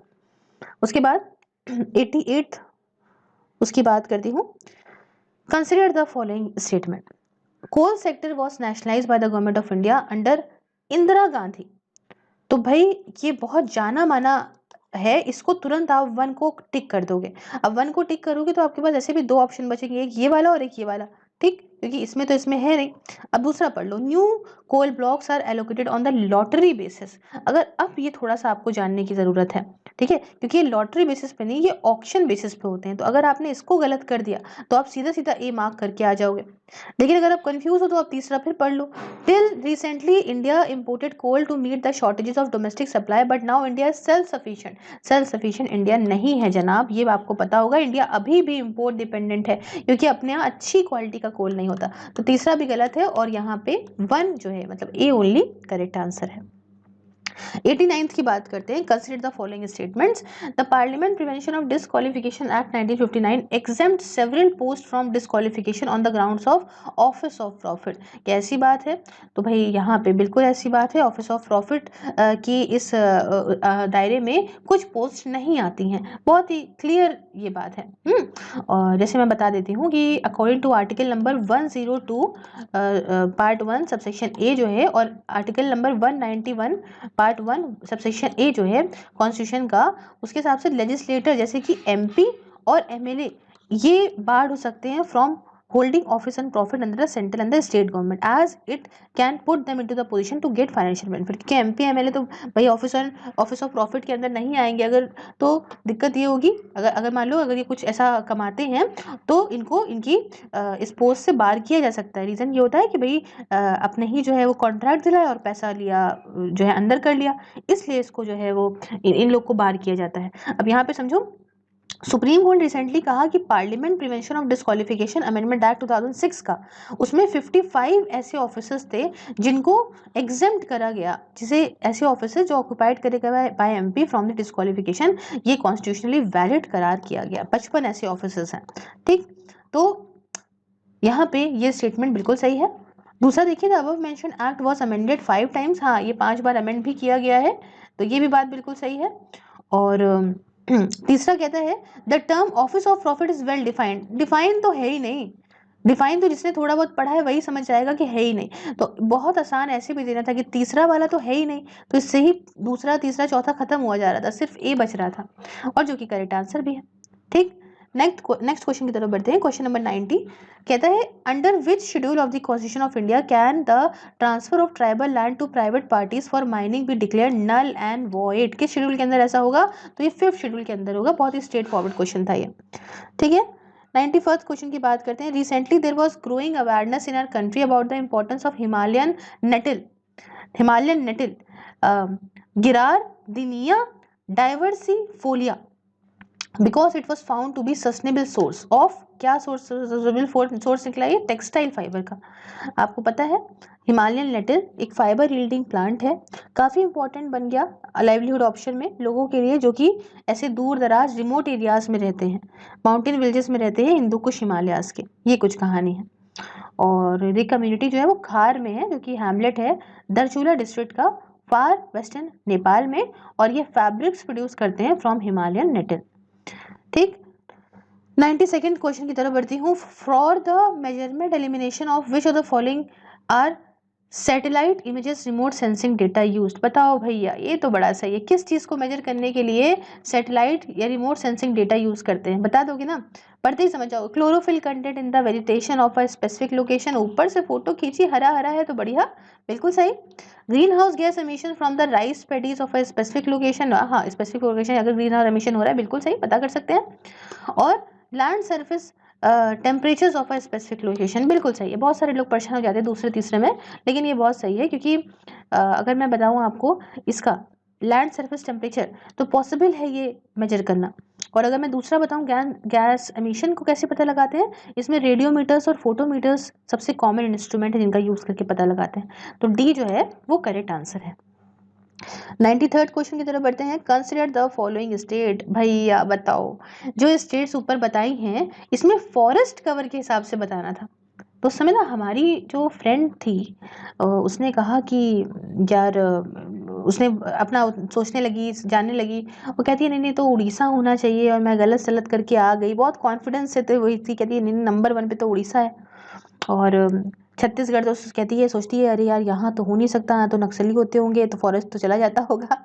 अच्छा, मेरा ये सवाल सही हो गया था। और सही बताओ, उस समय मैं कंफ्यूज तो थी दोनों में के बीच में, लेकिन मैंने कहीं तो पढ़ा हुआ था, और फिर मैंने उसको रिलेट करा कि अरे ऐसा होता होगा, नक्सली छुप जाते होंगे।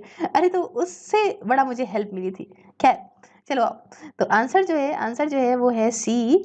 चलिए आइए एक्सप्लेनेशन कर लेते हैं।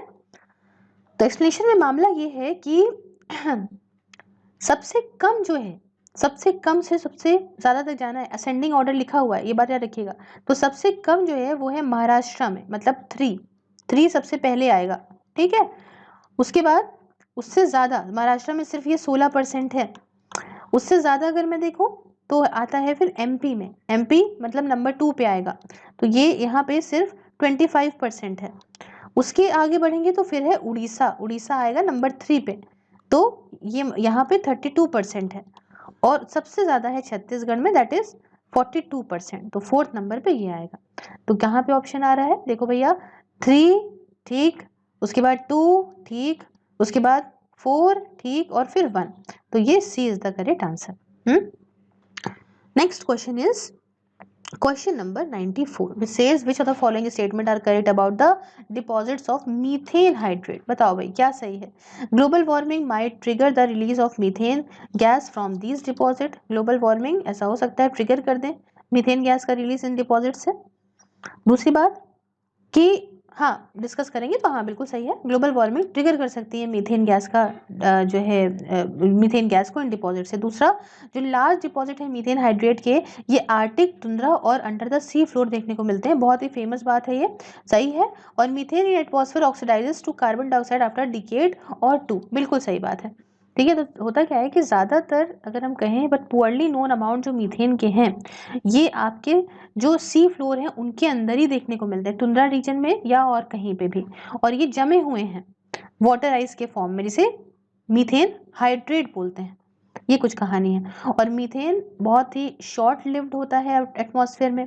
जो मीथेन का मॉलिक्यूल है वो ऑक्सीडाइज रहता है पानी में या कार्बन डाइऑक्साइड में 10 सालों या 10 सालों के आसपास। मेनली रिएक्शन होता है दूसरी ट्रेस गैसेस से, और हाइड्रोक्सिल रेडिकल OH- होता है मामला, और ये गायब हो जाता है। तो ये कुछ कहानी है, तो ऑप्शन डी जो है यहाँ पे करेक्ट हो जाएगा। फिर 95th की बात करते हैं, कंसीडर द फॉलोइंग। उसमें कहता है कि कार्बन मोनोऑक्साइड, मीथेन, ओजोन और सल्फर डाइऑक्साइड, तो which one of the above are release into the atmosphere during the burning of crop और बायोमास रेसिड्यू। ठीक है, जब हम क्रॉप या बायोमास के जो बचा हुआ है इसे जलाते हैं तो क्या रिलीज होता है, तो ये सब अपने ही देखने में भाई बहन से लगते हैं, सब रिलीज होते हैं, है ना, सारे के सारे रिलीज होते हैं। उसके बाद बढ़ते हैं नेक्स्ट क्वेश्चन की तरफ। क्वेश्चन नंबर 96 कहता है कंसिडर द फॉलोइंग पेयर्स। यहाँ पे सी है और यहाँ बॉर्डरिंग कंट्री है।